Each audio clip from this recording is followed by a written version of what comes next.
Hello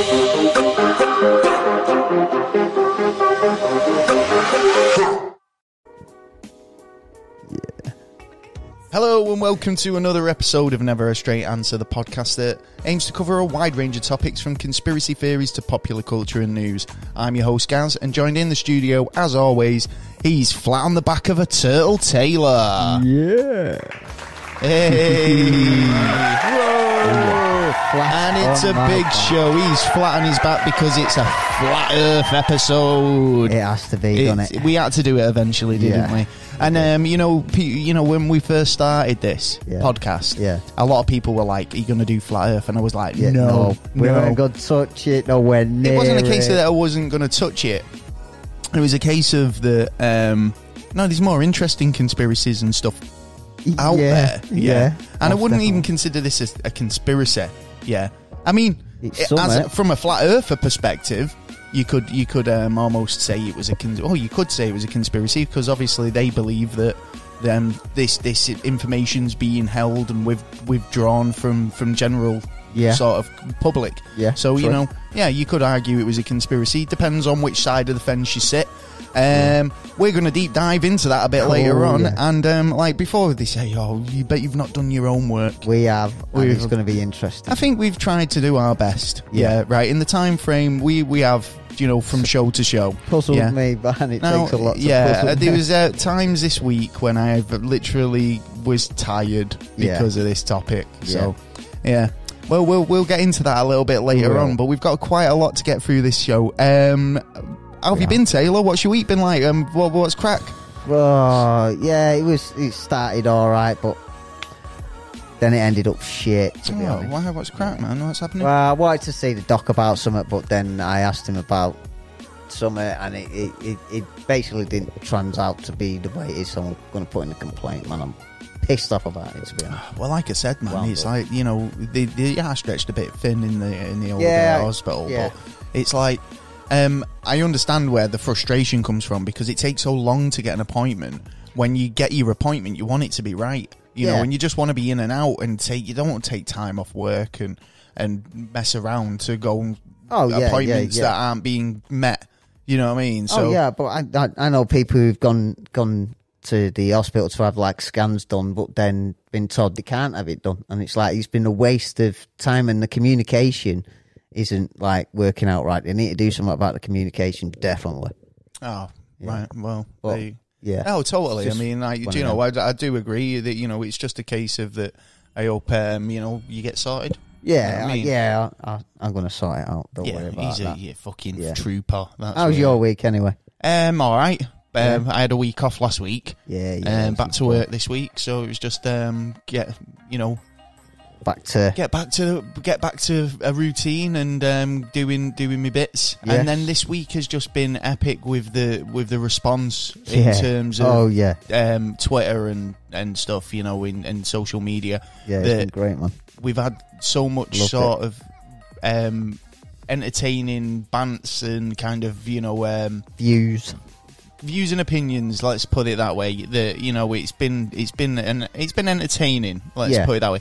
My week in general, the highlight, watched the first 5 episodes of Mandalorians. The what? The Mandalorians, which is the new Star Wars TV series. Oh, right. Yeah. What's that on?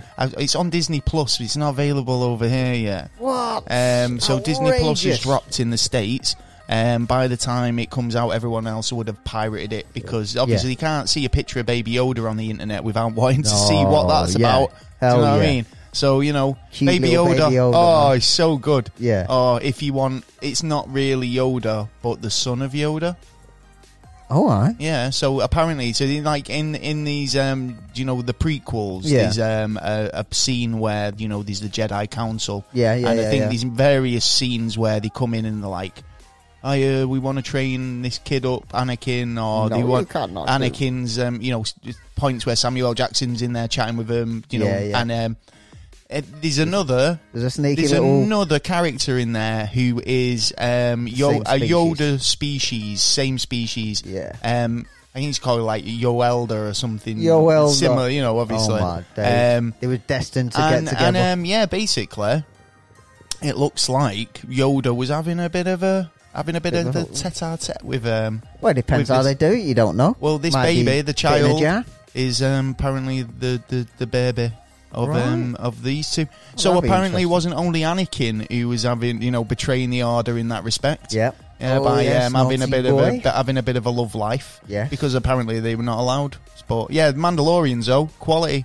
I think it kind of goes back to that original trilogy. It really I watched it and I felt so kind of transported back to those movies in particular. Yeah. So it pisses all over the prequels. Does it? Oh, mate, Really good. And even, I don't know, I mean, I like the stories. I didn't like the last Star Wars one. So, no, and it's kind of making me worry about the next one, which is due out imminently. Yeah, I totally agree. I will watch it. Hopefully, it's the saga ending movie, so I'm expecting good things. But in terms of build up, it's not been I haven't kind of followed the build up as much. But I had to check out Mandalorians, and it was well worth it. Jon Favreau is just like everything he kind of does is pretty cool. Yeah, I didn't really dig Lion King. The live action sort of, which wasn't really live action, was animation still. But because you didn't get lions and tigers and bears or whatever, to do all that stuff. Yeah. It's CG, it's just photorealistic. Yeah, do you know what I mean? So you can argue it's still animation, it's just made to look real. Well, I haven't seen it, I don't know. I think it was more to do with the emotion, the like in an animated film like the original Lion King. Like Bambi. Yeah, there's emotion. You can see the emotion in the characters, whereas like when it's a real tiger or whatever, you don't get it. Yeah. Do you know what I mean? Yeah. It doesn't translate through properly because it doesn't have those. It doesn't emote. Yeah. So. Well, not as extreme as an animal. No, it might be hard to. But that's what I'm saying. They want to make it photorealistic, so to have it kind of emote the same way they could an animated tiger or animated lion. Yeah, it's not the same. You can have that. Do you know that scene in like where they have the little cat in Puss in Boots in Shrek, where it looks up and it has those big eyes and all that. You couldn't do that as a photorealistic version because you couldn't have it. Couldn't do it on cue. It couldn't. No, it's not that it couldn't do it on cue because it's like I say, it's still animated. Yeah. But they want it to look photorealistic. So in real life, that doesn't happen. No. Do you know what I mean? So they couldn't make it as embellished, if you like. So yeah. Anyway. That's me. Yeah. That's my rant. Mandalorians is quality. Check it out if you can get I'll check it out illegal download sites. When I can get to the illegal download site, I will be watching. Enjoy. That. And then otherwise, wait until Disney Plus comes out in February, March next year. Don't waste your money on them. Well, apparently it's going to be. Where do you think all these decent films are going? Yeah, exactly. When Disney Plus comes out over here because Netflix can't have them, and other streaming sites. Yeah, there's going to be problems. They're going to be the next biggest one, and there's someone else as well. Talking Apple? about streaming sites, there's one coming out, and I mentioned this a couple of weeks ago. Yeah, about BBC. It's a digital age. If you want to stream, if you want to charge people for your service, bring it out on the internet. Yeah, do a streaming service. Yeah, and guess what's happened?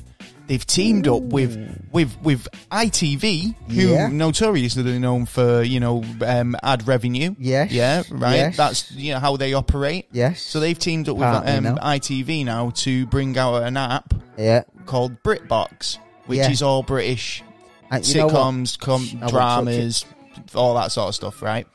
So. No, I wouldn't really. It doesn't really appeal to me. No. I think it's... They're trying to get on the bandwagon like everyone else. Of course, yeah, but it doesn't appeal to me. But again, if that's how you're going to operate, put your live streams on there as well. Yeah. Do you know what I mean? And then that'll appeal to people who want the BBC 1 and 2 for EastEnders or whatever. Yeah, but then you're going to need a license to watch all of them. No, but that's what I'm saying. You won't need a license because you're paying for a subscription. That's your license. Well, yeah. Do you know what I mean? That's how Netflix make money, or that's how make content. Do you know what I mean? So, yeah. Anyway, we've got quite a lot of news to get through. Is there anything you want to talk about?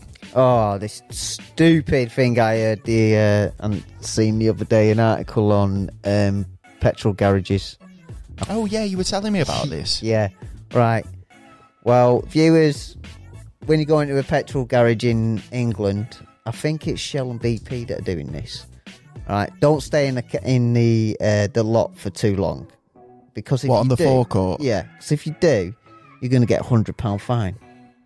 This is what they've been threatened. That is absolutely... Yeah, but then I was saying that, like, people will protest, just park a car on the forecourt, let it clog up, then no one's getting any petrol. They're losing money because they can't sell petrol because the pumps are blocked up. People won't pay £100, and then how are they going to enforce it? What are they going to do? Exactly. Do it through your registration number? Oh, I can see what they're going to do. Because you were telling me about another thing about, you don't have to do. You don't have to pay it. Well, no, you were telling me about what was it, like these cameras? Do you know, that are basically looking at you? Oh yeah. So that kind of translates over to that, because you've got self-recognition, facial recognition. Yeah. And then obviously, if you're not prepared to pay your fine, and you've gone, you can get barred from every petrol station in the area. Well, yeah, but potentially. But legally they can't anyway. All you have to do is turn around when they turn around and say to you, "Well, you're going to get £100 fine." They'll just clamp you. Well, this is the thing, that what they do is they pass it on to bailiffs, and bailiffs will buy it for about £1. And then they will come round and clamp your car unless it's on your property. Oh, right, okay. And then they'll argue the case, sending you letters. You ignore the letters, you're fucked. Goes to court. But you don't open the That's letters. Stupid, man. It all goes round in a circle to create it's more always debt. About, it's just debt. About fucking... Are they trying to deter people, like, to speed up the service or the flow of traffic through the forecourt? Oh, don't know. But right, I pull up, garage, there's a car in front filling up. I get out because I need some money. He's only just starting to fill the car up. So I go to the cash point right next to it. There's 2 people in front. I've got to wait for them. Now there's a queue behind me. So I can't move to get my car. Yeah, but then are they going to... But there must be... Until I get my money. Be a... well, that's what I'm saying, though. But hold on. Can you but then back you go out? Back you can't to get out, so you're stuck there. And then are you going to encroach on this time period? Well, yeah. Just because it's a busy period. You're going to walk back to the car, get to the car, pull it to fill petrol, put the petrol in, then you're going to go indoors. When you go into the shop, you're going to look around and go, I fancy some biscuits. I'll have a Twix and a Twix and a bottle of drink. Time's adding up. I would reckon that there's going to be a time limit somewhere along the line. But simple, all you have to do is go up to the counter and say, have you got my signature on a piece of paper saying that I will pay this? If not, bye-bye. So contract, bye-bye. No, you're not having no money off of me. Fair enough. Done. Well... Just tell them I won't be paying that anyway. I won't. So. I'm telling them fuck right off. It's crazy. Straight away. That is a crazy concept. And I think it sounds more like a proposal that they're trying to implement, but I don't think will take off. Because I can't see it do you know what will happen? It'll affect somebody it'll affect somebody who's like an MP or something, and they'll get a fine. Yeah. And then all of a sudden it'll become a big issue that...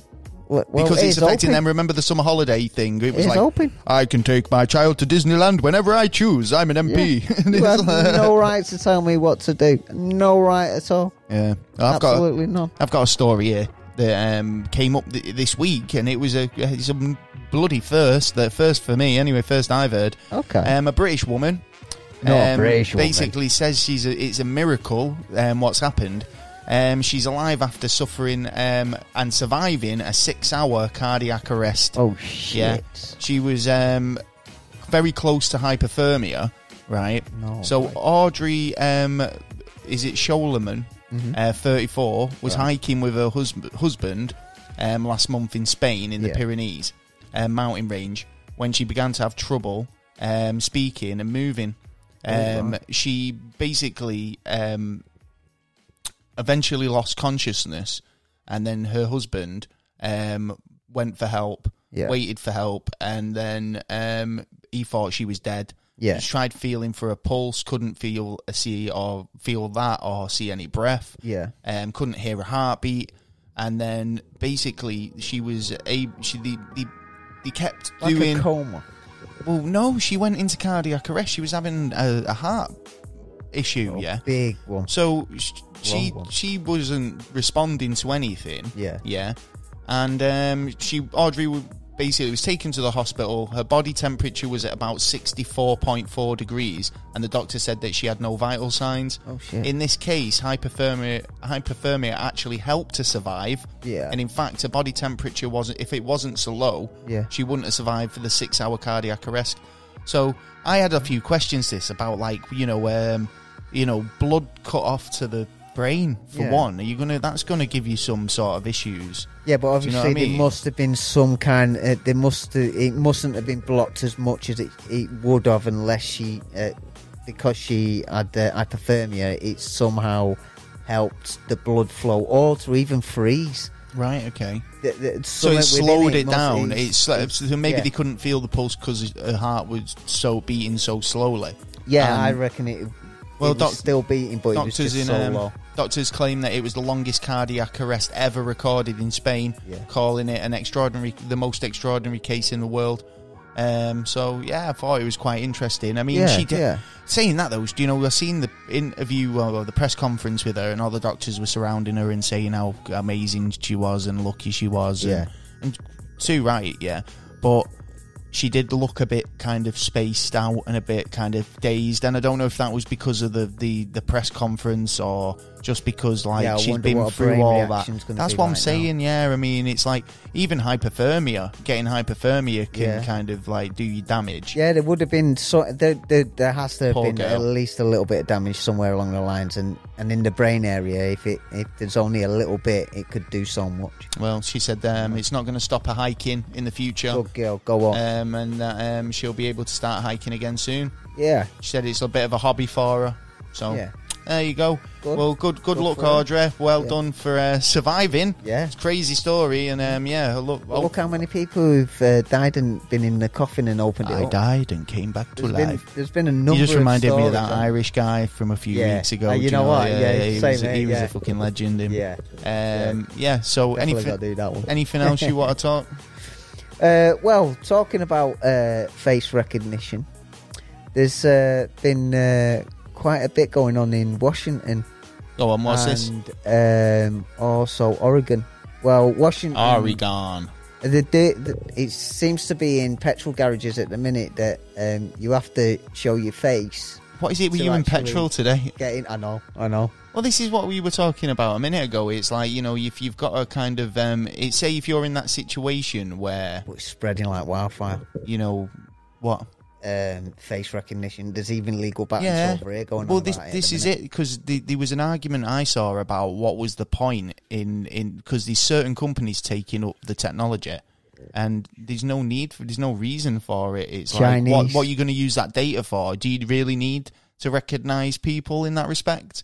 So I mean, like shopping centers or malls or whatever, where there's a high traffic of people, and from a security point, if you want to kind of keep an eye out for shoplifters or well-knowns, in the what they'll call known faces in the industry. So, it's called intelligence and face recognition for your own head. Oh, not a computer that turns around and go, oh no. Yeah, but that's it. It's like they can make mistakes, but this is what I'm saying. Major mistakes. So back in the day, or even now, most of these teams in these small companies or whatever, they'll have a folder with well-known faces in, mugshots or whatever, right?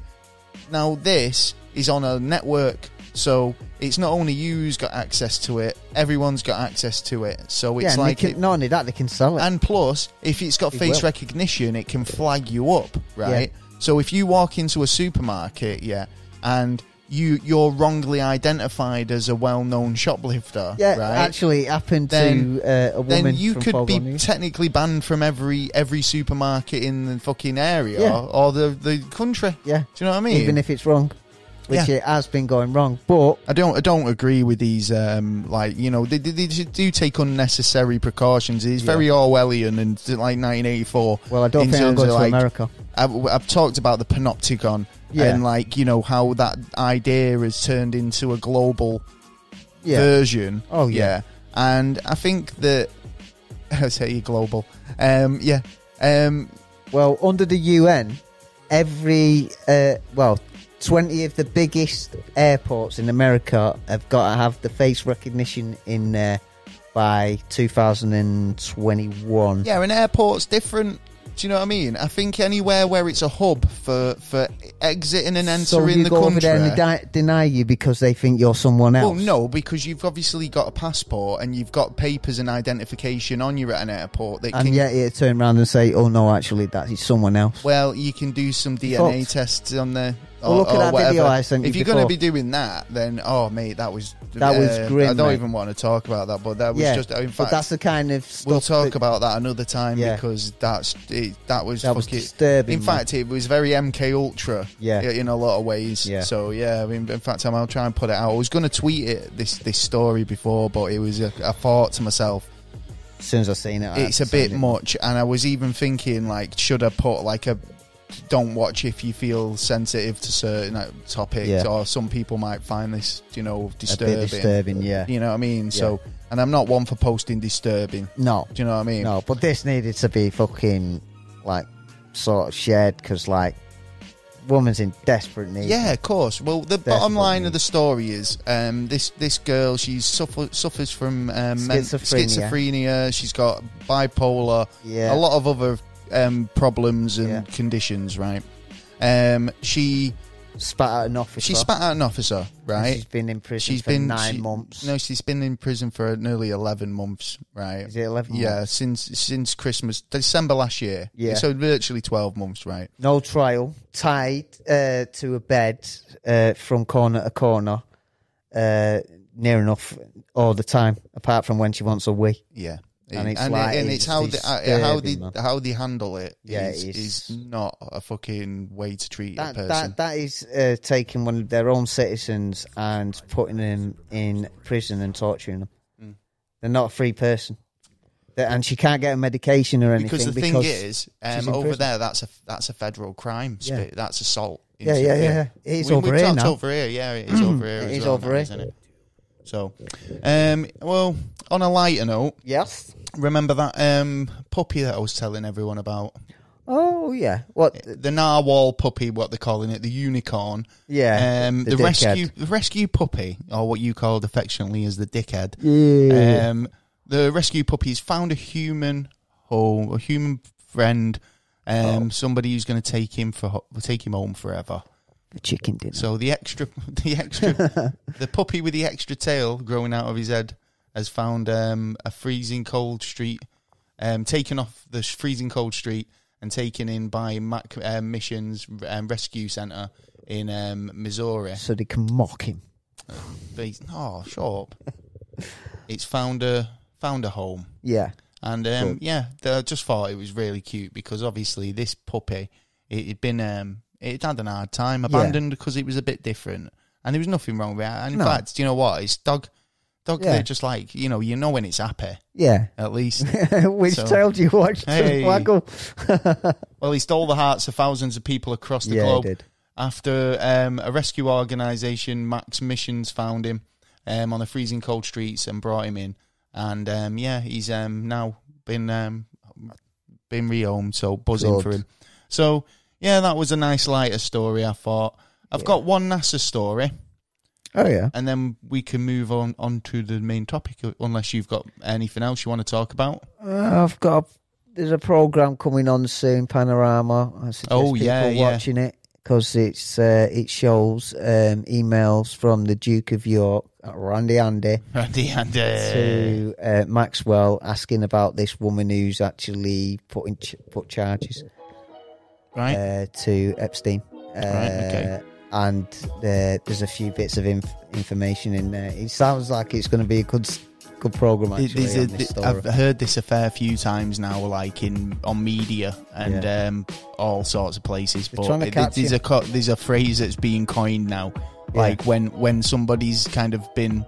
When somebody's died, and it's like, nah, you'll get Epsteined. Yeah. Do you know what I mean? Yeah. Like, he didn't commit suicide, he was Epsteined. Yeah. I think that's... it says it all, doesn't it, really? Well, yeah. Well, the prison guards got arrested. So when's this on? When's Panorama on? The next Panorama, I haven't got a date. They haven't set a date that you come out. Panorama. what I was looking at. Check them out, though. Yeah, check it out when it's... I tell you what, because a lot of people in the States, they might not get Panorama. I don't know if they get BBC World. Oh, yeah, they should be able to get BBC. Tell us, actually, do you have to pay for the BBC over in the States? I wonder. I don't think you do. Well, is it I think it's only us that BBC America? Yeah. No, because I think... No, you've the iPlayer. Does it go? No, but I don't know. Because it should be on iPlayer. Because a lot of these kind of like when you go on the websites, like Fox. If I was to go on Fox, it says that I'm not in the right region. That's why you need a VPN. You know what? I'm feeling that bad taste in my mouth at the minute. Why? Because I'm talking about, people go and see the BBC. I know. What did you say that for? Anyway. Got this last story. I posted it on Twitter actually because I thought it was quite cool. Okay. It's a cosmic first, and it's an evidence of an alien planet that's been spotted around a white dwarf. Ooh. So the idea about this really interested me because, this professor, he's turned around and he's saying, well, we've often wondered what the effects of a sun going through all of its various stages would have on planets that are in close proximity. Yeah. So destroying. Oh yeah, you'd think that, yeah. But this evidence shows that this planet with an atmosphere, it's an exoplanet. Yeah. It's just lingering on the outskirts. Orbit. Yeah, it's orbiting a white dwarf. So it's literally in the perfect area, supposedly. But you think that it's a planet that was originally round there? Could have potential. Yeah, because I think you mentioned this, didn't you? That it's been sort of drifted in from the expanse and the implosion. Yeah, because the first thing the sun will do is grow. It will grow and take over red the solar giant system. into a red dwarf, and then small. Implode and then die. And then everything around it would obviously be thrown out to the solar system. So then the only way something would be there is by it picking something up. So it could have been one nearby, and then maybe another. Maybe. Well, this discovery apparently is major progress because over the past 2 decades we've had growing evidence that planetary systems survived into the white dwarf stages. Studies leading author Boris Jelinski from University of Warwickshire in England said in his statement. So I think he's kind of looking at it that way. Yeah. That it's that it was there. No, that it was there. And I really can't see how because, like I said, it will eat everything around it, or the planets, and then when it goes into its well, like I say, it depends what it was made of. It could have been like fucking made of really tough stuff. No, and like you say, I mean, just because it's made of rock, to be fair. So we don't know how the distance, obviously, it might have been a bit further out and been sucked in a little bit. But I'd say it'd incinerate it, whatever was any life that was on the planet. Absolutely. Yeah. Destroy it. But what I'm saying is, it's like the planets go through stuff, man. They go through all these different stages and they get... look at our planet, for instance. We've had loads of different stages where there was no life at all. Yeah. And then the skies were just literally cloud and overcast and just kind of generally rainy all the time until we got to a point where, we had an atmosphere. The cycle started happening of, creating a better atmosphere to live in. Do you know what I mean? Yeah. So, there was a lot more oxygen on the planet. That's why. I remember the days when there was a lot more oxygen back on the planet when the dinosaurs roamed. It used to be like 60%. Oh, you'd get buckets 22. Of it. Buckets of oxygen. You just go out there and you just fucking wave your bucket in the air and you get a load of oxygen in there. We just can't lose that shit, man. We just can't lose the oxygen. Can't lose the oxygen. No. But we are doing. What we need to do, No. Because what was that movie? I always thought that because I think it was. It used to be like. Oh, is 60, it actually Tank Girl? Tank Girl was a water crisis. Tank Girl. Tank Girl. Have you ever seen that film? Yeah, but there was a water crisis. Yeah. And it was a commodity, wasn't it? Water. Yeah. Well, it would be like it's going to be in the generations to come. Tank Girl's coming back, man. I bet they do a remake. You know what? They are doing. I told you. Yeah. There you go. How did you know that? Because I'm good like that. Looking. We've seen a lot of asteroids, comets, and other small planetary objects hitting white dwarfs, apparently. Yeah. And explaining these events requires large planet mass bodies further out. So, yeah, potentially could be something that's been brought in. Pass through a galaxy and pick up a planet. Having evidence for an actual planet itself was pretty kind of important. Yeah, so. But we need to observe it a little bit more and find out some more information before we jump the gun. Yeah, don't ever jump the gun. No. Always look at the evidence, kids. Do you know what I mean? Yeah. So. Well, some people need to do that, don't they? Really, and we'll be talking about that in a second or two. What have you got? Anything else? Quick time before we finish? Before we move on. No, trying to kind of keep the news short this week because we've got so much to cover in the main stuff. And we have. Well, we'll dive right in. I think we'll dive right in. To be honest, So what's the subject this week? Well, this subject is the flat Earth. Yes, isn't or isn't it? Well, we're about to find out. We're about to find out because we did a poll on Twitter this week. Yeah. And I was shocked by the results, to be fair. Yeah. We had absolutely kind of tons of people voting, which 218 votes. Hey, thank you for the votes. Really appreciate all the votes and comments. We'll be reading some of the comments out in a bit later on. But, So how many said... now, this is a fact that I found online. Yeah. 2% of US citizens believe in the flat Earth. That's 6.5 million people. Whoa. Right? Our polls said, which the four options were, are we living on a globe Earth or spherical Earth? Do we live on a flat Earth? Another shape altogether, and we need more evidence. Yeah. So, are we living on a globe Earth? That got 67%, which is quite, I actually thought was quite low, to be fair. Yeah. Compared to, obviously, these three other categories. Yeah. Are we living on a flat Earth? 21%. Now, I've averaged that out to about 40-odd people, 47 people-ish. Yeah. They have their opinion. 47 people, though. Yeah. And then I start thinking, how many of those people do you think just pressed it for the laugh? Do you know what I mean? So I'd say a few, but say about 15, maybe, conservatively. I'd be very generous and say less. I'd say about 5 or 6. All right, then. So we'll say about 5 or 6. Yeah. So we'll say 42 people. Yeah. There, yeah. 40 plus. 6% said another shape altogether, and only 5% said need more evidence. Now, I actually felt like I've given people an out there. What? Yeah. How many percent on we need more evidence? 5%. Only 5%? Only 5%. And like I say, I mean, at the end of the day, right, when you have a theory about anything, then a good scientist or a good theorist good start science, should be thinking, well, it's a good theory, but I need more evidence. Yeah. Right? So I put that in for a reason because I wanted to see how many potential flat earthers would go for that category. Yeah. Yeah. Do you know what I mean? Yeah. Now that 5% maybe are those people. Yeah, but you don't know. Could be a fair few. But I would have thought a lot more should have asked. Yeah, for more evidence. Give us more evidence. Well, I do kind of. Well, I'll be honest. This isn't me speaking, but what I would have expected is at least some people to say, well, I am a bit that way inclined, but I can't solidly believe it because there's not enough evidence. Yeah. Do you know what I mean? Yeah. Whereas...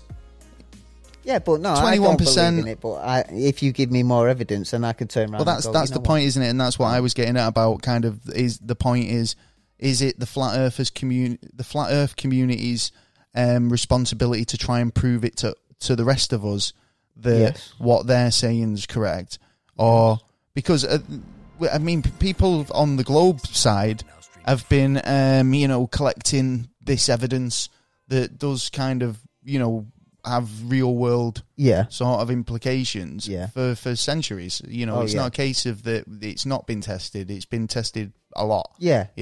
And all these avenues that they bring up have all been tested a lot. I mean, so, it comes to a point where it's like it's dangerous.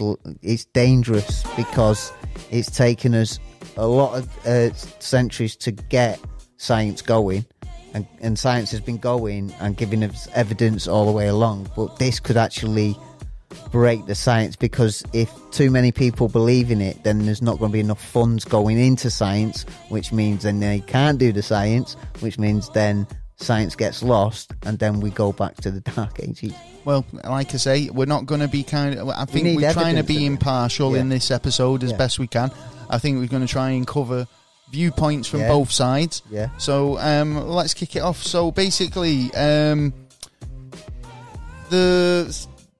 modern Flat Earth Society are basically an organisation that promote the idea or belief that the Earth is actually flat. This is a flat Earth opposed to a spherical or a globe Earth, as convention says. Yeah. This is their opinion. Many ancient cultures actually believed this. Yes, true. The flat Earth concept, but and the cosmology of it all. But basically, it was kind of dismayed by the Greeks around 2,000 years ago. Yeah. Around the classical period. The Bronze and Iron Age civilizations basically gave it up. India, during the Gupta period, and in an early centuries AD, they gave it up. China basically give it up as well in the 17th century, and it was all down to basically their own. No one was sending a telegraph round. No. Saying, "Yeah, guys, we've all got this new belief now." It was all based on their own findings and observations.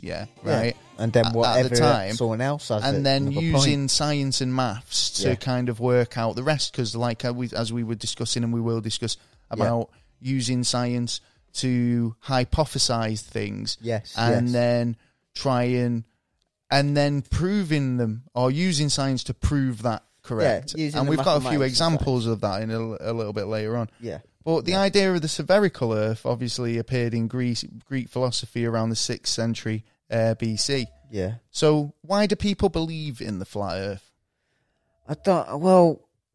I suppose people have looked back into when we did believe it before science actually got a leg up to actually prove that we're not witches, we're not like demons. There's not like these kind of stories that have been told around. This is actual science, and this is why this happens. This is why you. It's like people like Galileo who kind of start proving these concepts. And it becomes like mainstream and well-known fact of supposed to be taught in schools and taught well. But taught. Well, no, that's what I'm saying. That it was supposed to be taught well.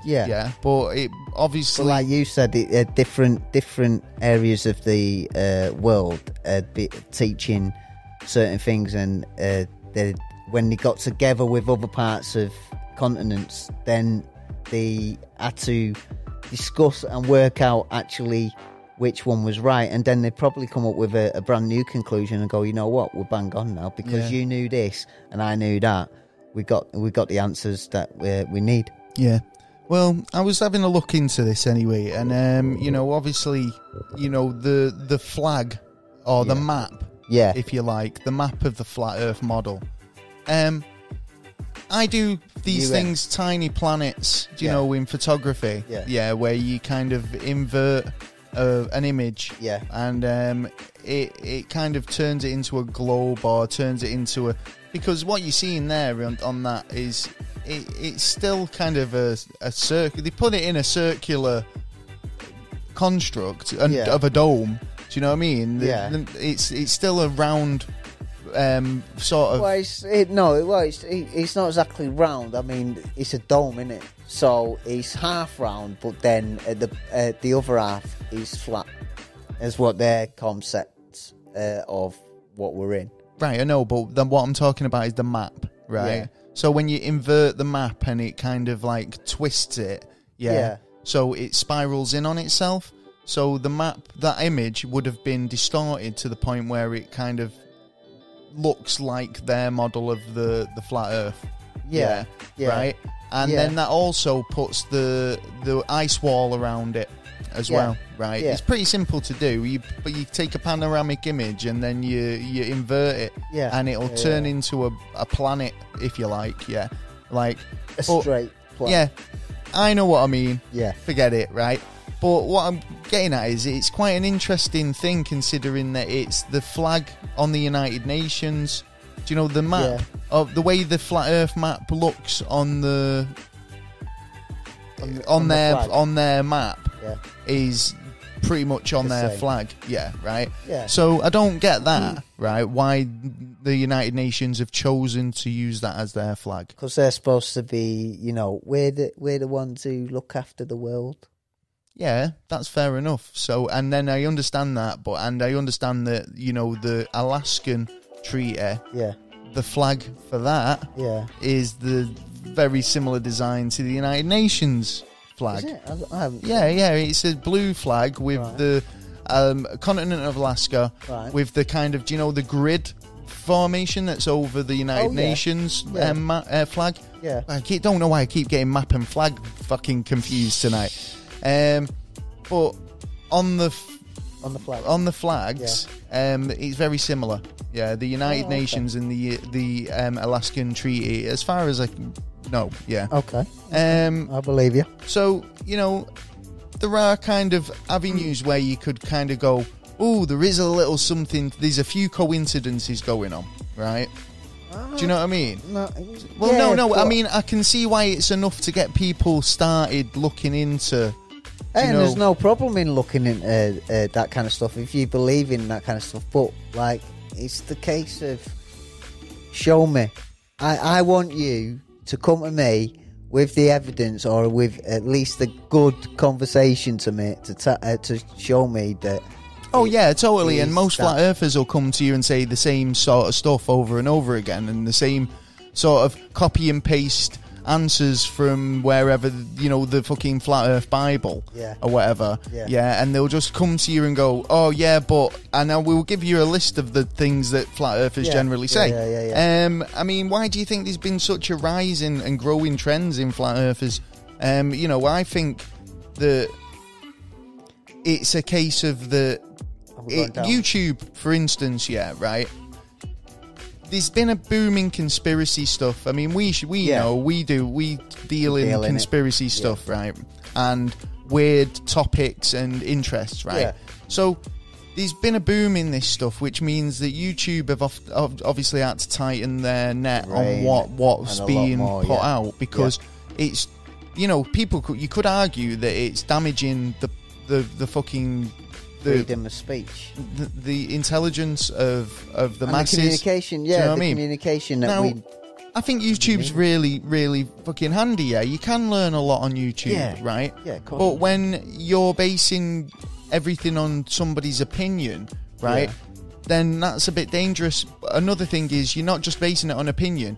You've heard. I mean, you could listen to us and take everything we say as 100% truth.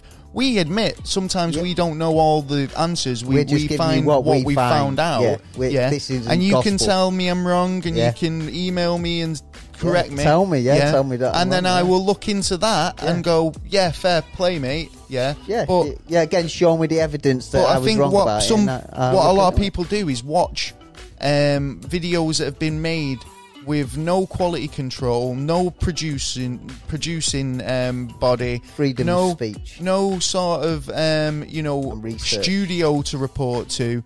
Same as we do. We put out a podcast every week with no body vetting it. Right now, like I say, you can believe everything we say or not. Choose to. We want you to go and find what we've been talking about. You can go on YouTube and watch a video, and I think some people take for gospel what they've heard. So if you've bought into it and something resonates with you and you agree with what they're saying, then I can totally buy why people can jump on the bandwagon or jump on the train. Everyone gets brought up differently. You know what I mean? I think that again is correct. I think it comes down to how you been brought up and brought into what your beliefs are and how you've been brought up to believe in hope. Well, no, they like I say, there's nothing wrong with hope. But anyway, we're getting off a bit off. I mean, so I think, you know, the belief and the trend, especially, has been more to do with, you know, the fact that it's available, and people. There's a handful of people out there who are pushing it. Yeah. A couple that spring to mind that I've come across is obviously Mark Sargent, and Patricia, who were running their podcast. I watched this documentary. What was it? Beyond the Curve. And I was put onto it, and they're saying, "Oh, do you know?" My friend turned around. I think it was EJ actually, and she said he gets put straight in the friend zone. Yeah. And I was watching it, and I was like, "Oh, she's a right fucking minxer." Yeah. Oh, right? yeah. Oh, we'll get it. I've got a load. I like to say we'll get into that. In fact, we'll talk about it now, because I think like the go for the idea of this sort of. The documentary itself wasn't really a documentary about flat Earth.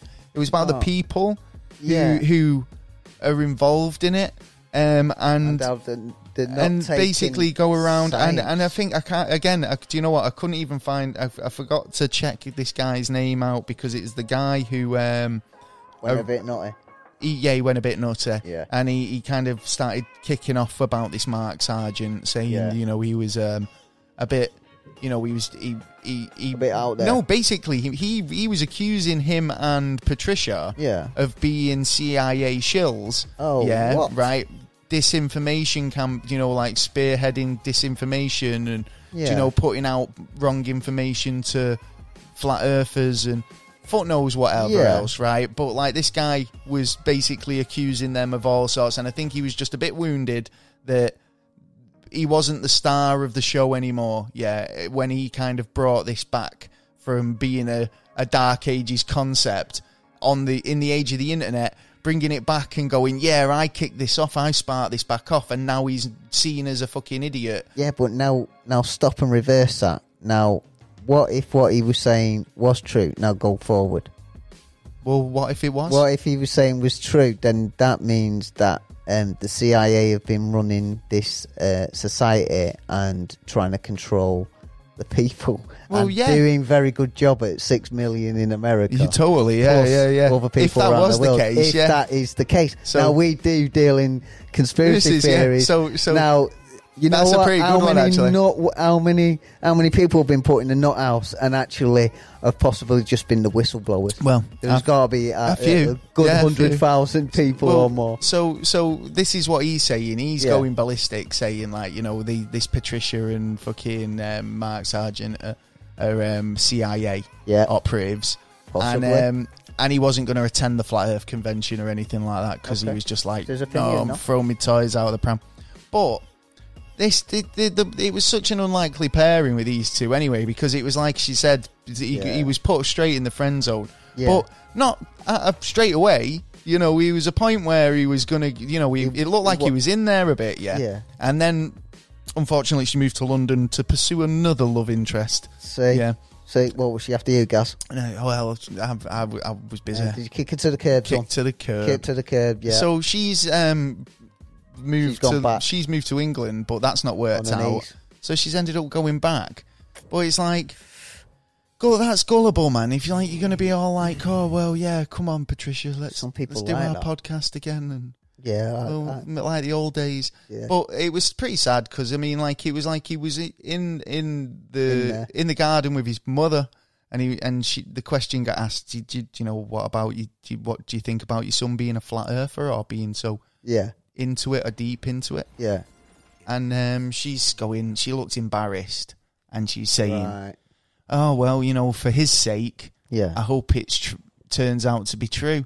And it's like, made me wonder, it's like, you know, as a flat earther, is it hard to come out to your family and friends, or do you think it's... Well, no, I don't know, to be honest, because I'm not a flat earther. I'm not asking you as a flat earther, I'm asking you, do you think it, like, you know, it's the mother knows that you've got to come out and say, I've got to be, you know, it's an alternative. Is she supportive of him? what she was supportive. She was supportive, yeah. Well, that's all he needs, doesn't he? Really, to pursue what he wants to do, and as long as he's doing no harm. But he's coming to the point where, like I said, he's coming to the point where it's like, you know, science could be hit with this, and we need science to perform going on in the future. You know what I mean? Yeah.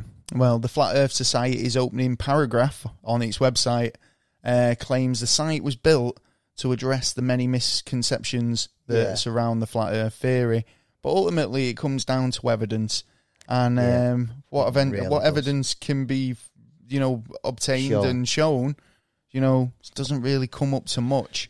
From what I can gather, and I mean, it's like I say, I've gone into this with an open mind to try and we did it a couple of years ago, didn't we? With Oggy. Yeah, we did have a look into it. Yeah, and it was like, well, one of our friends just say that he believes that, and it's like, well, I don't think he's convinced no more. I don't. Well, no, I think he was being contrary or being like, you know, trying to be controversial by saying he was into it. Well, yeah, because they were trying to convince me, and I was looking at it that way, but I was looking for someone to turn around and show me the evidence to switch my mind to go, right, yeah, okay, I believe you. But as I haven't found it, and it hasn't been switched, so I've got to say, you know, the more evidence of circle-ish planet that we're living on is more likely. Yeah, true that. You know what I mean? It's just, I think it's starting to become sort of like religious, sort of, not cultish, but is, if you know what I mean. Yeah, well, like I say, I think you're right in that respect. It's not so much as a cult. And I think that's kind of where... A gathering of friends, maybe, you know. Well, no, it's like I think that... People believe something together. Yeah, exactly. I mean, well, no, it's not even a case of that they believe something together. I think that's a product of it. Yeah. But I think how people get into it is the fact that they're very kind of lonely or not really got much going on, or, you know, they have this belief... Or do believe in it. Or do believe in it, but they feel isolated because they don't really know anybody else who believes in it. By kind of coming out and saying I'm a flat earther, and then having a community that go, we believe you too. Yeah. Let's talk about it. Yeah, exactly. And it strengthens it. Yeah. But the thing is, the people prey on people, to build. Yeah. Do you know how religions start? Is because or cults start is because they prey on people who are disenfranchised or kind of vulnerable, or, you know, from a fucking bad community where no one else is going to help you out. So they offer that olive branch of help, and then they bring them in. And then they go, switch it round. Then the way they brainwash you is by claiming that the thing that you believe currently that was you being brainwashed. You've been brainwashed into what you believe. So automatically you're questioning what you already believe. And then they filter the new stuff in and get that kind of... until you question and then you're still there. Oh, no, you're thankful because they've helped you and brought you in and looked after you.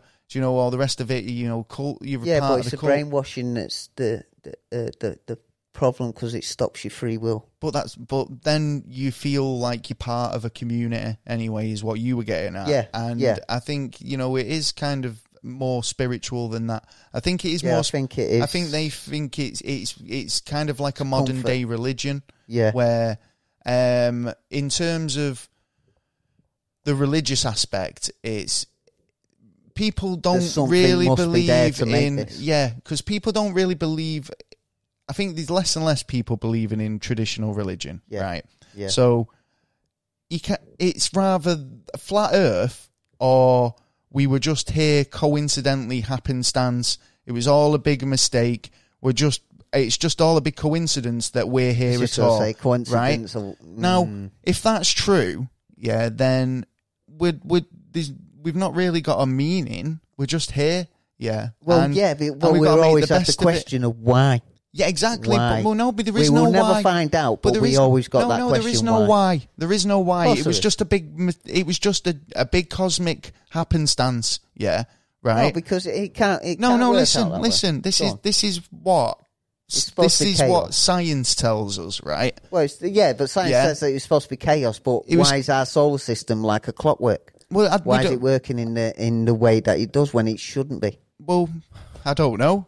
You tell me. Well, this is one of the questions that it confused scientists, but it's one of them questions, dying questions that we want to try and answer.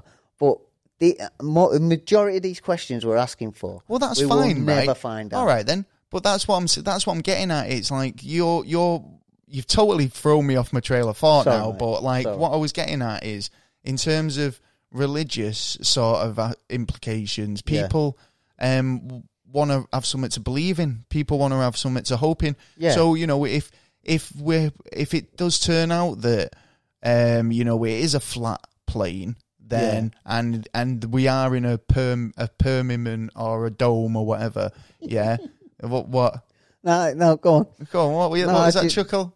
Because of the dome thing, it's yeah. Well, if we were in the dome, yeah, right. Yeah, and it kind of leads people to believe that they're there for a reason, that there was a creator or is a creator or someone is there and you're special. Yeah, right. Everyone wants to be special. Yeah, but these everyone is special in their own. Yeah, they are. No, way, listen, right. If you want to be special, just think about how much of a miracle you are, and how much of a miracle the people. Not even a case of that, mate. It's like I've just said. If we are here by accident and it's a big cosmic coincidence, that's a fucking miracle. Yeah. Right. And that's something. How many other planets have we come across that have this sort of diversity of life? If we're, be thankful. We haven't been able to get that close. Be thankful that we are here at all. Yeah. Well, right? This is it. And enjoy it while it lasts. And if it's just a case of that we're going to have to look after each other. Yeah. And that's the point of everything. Just to take the humanity forward and not wipe ourselves out. Well, that's why I mean that every single person's individual is special, because it's like you've got to rely on walking out that door in the morning and walk across the road and that person driving to slow down to let you cross. It's a ballet, mate. Yeah, and you've just exactly said that because you wondered why the planets work like clockwork. It's a ballet of harmony. It's chaos. It should be chaos. No, because it was chaos and then it's settled down and it's kind of gravity's kicked in, if you want to believe in that sort of thing. But gravity's kicked in and everything's fell into sync. Gravity's there, mate. What? Gravity's there, mate. I know it is. Of course it is. Yeah, but that's what I'm saying. If you wanna believe in no gravity, then whatever. Right. But what I'm getting at is, yeah, there was chaos. Yeah. But then over time, it's not like chaos all the time. It just settled. And then everything found its natural rhythm and everything started working together until it found this magic, this planet that happened to form its amazing shit. Yeah. Right? And like I say, it's like if you want to feel special, then dwell on that. Yeah, because the fact that we're here at all is the biggest miracle, right? Oh yeah. So think of how far you've come from being like a little sperm. You know what I mean? And that as well, just that as well, because like I say, it's like in just on as an individual, you're battling for first place. Exactly. Well, not even first place, a place in the queue. Well, basically been, like I say, I've been trying to look into different avenues over this topic, and one avenue I came across was like celebrities who believe in it, come out and aired their views on the TV about the flat Earth. So rapper B.O.B, he's fully on it. What was he doing? What do you mean? What was he doing? I remember you telling me about this a while ago, saying B.O.B.'s, a flat earther. He wanted to take a load of people to the Antarctic, to the wall, and he wanted to do it, man. Show. I want to see it. I said to a guy on Twitter, "Take me, I'll come with you." Yeah. I'm not asked. I'd love to see Antarctica. That's the proof that they want to show me. I will take it. Well, this is it. Yeah. So it's like if you can prove it, then sweet. Yeah. But no one's doing it. No one's really proving it. No. Yeah.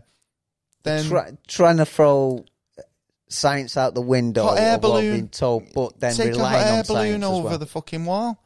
Yeah. Yeah, get to that other continent beyond. I want to know what's, if it is there, then I want to know what's beyond there. Yeah. What's Do you know this what I guy? mean? David King, is it? Oh, B.O.B., the rapper. No, the one who owns the site for doing bringing it out again. Who? Flat Earth. Oh, the guy, the crazy guy. Yeah. Which one? The one Mark who, Sargent. Mark Sargent, that's Right, the fella. Yeah. Well, no, he's not. Why He's doesn't he go out somebody there and like a prove it? rising star in it. He's wrote a few books. Well, Yeah. all right, then the funded off that books. At least you could get one ticket to go there and go bang. Here's the proof. Well, this is it. The flat earthers will say that you do a can't ever go television to programme the and flat then go earthers will say that you can't go to Antarctica. Yeah, but you actually can. Yeah. People go to Antarctica all the time. They fly over it. They take. You can fucking Only get a certain cruise. parts there are Yeah, parts but the that rest are of it's a fucking wonderful. wasteland. There's nothing there. Do you know what I mean? Oh, don't go like that. Of course, there's something there. It's just underneath the snow. Yeah. Well, All them we've talked villages about and shit. this. Yeah, we've talked about this. In fact, we had a bit of a disagreement on how many people were actually potentially there at one point. 50,000 wasn't it agreed? No, What? 50,000 people. 50,000 people. I think that's how soldiers many mainly. teams you said. Yeah, They're man. all fucking freezing the knackers off underground bait in an underground You're base. getting warmed up back because it's warming up underneath, isn't it? Anyway. That's why another point why the snow is going. Well, another celebrity was Freddie Flintoff, the cricketer. Yeah, I think I've England seen that cricket interview. It's captain. funny, man. He said on BBC Five Live that basically shared his views on the flat Earth concept. Other flat earthers include AJ Styles, Daniel Shenton, and is it Tilla Tequila? I don't know if that was saying that right. But she's basically made a comment saying, why are all the buildings in New York standing up straight? Because if the Earth was round, then they'd all have a slight tilt. What the? Hashtag flat Earth. Well, it'd be all down to the foundations, won't it, really? No, foundations will. No, I think this is, again, underestimated the size and scale I of remember you were saying about this, the fucking planet. Yeah. The scale is just stupidly. Yeah. It's like, if you think about scale in terms of how big you are, you're pretty tiny in comparison to how big the planet is. Yeah. Now, whenever I go away, or fly anywhere, right, I look over, out of the window and I look at the landmass, right? Now, went to Tenerife a couple of years ago, and as you fly over that island, you can literally see it end to end, right? That's a small island, right? Yeah. Now, the UK, supposed to be pretty small in comparison, and if you look at it compared to other continents, right, it is small, right? Yeah, we're an island, man. But if you fly over it, you can't see you can't see side, the edge from a lot of it. Could you see island? Could you see the whole of Ireland? No. Well, no, you could see the coast of it. You could see the coast of it, as but you're you couldn't flying see over beyond it. No, you couldn't see because it was curving through back down, wasn't it? No, well, no, because when you're in the clouds, you come down, and then you literally come down on a coast. It's not you fly. You're not that high up that you can see that. That's what I'm saying in terms of scale. Yeah, we're not so small that. No, we're not that big that when we look out the window, we can look out over the whole of a continent. Oh, yeah. It's not, it's too big. It's too vast. Yeah. And I was saying it comparatively to, we've talked about quantum sort of stuff where if you shrunk yourself down to the size of an ant or a molecule, an ant, your terrain would look a lot different, right? So, no, that's flat.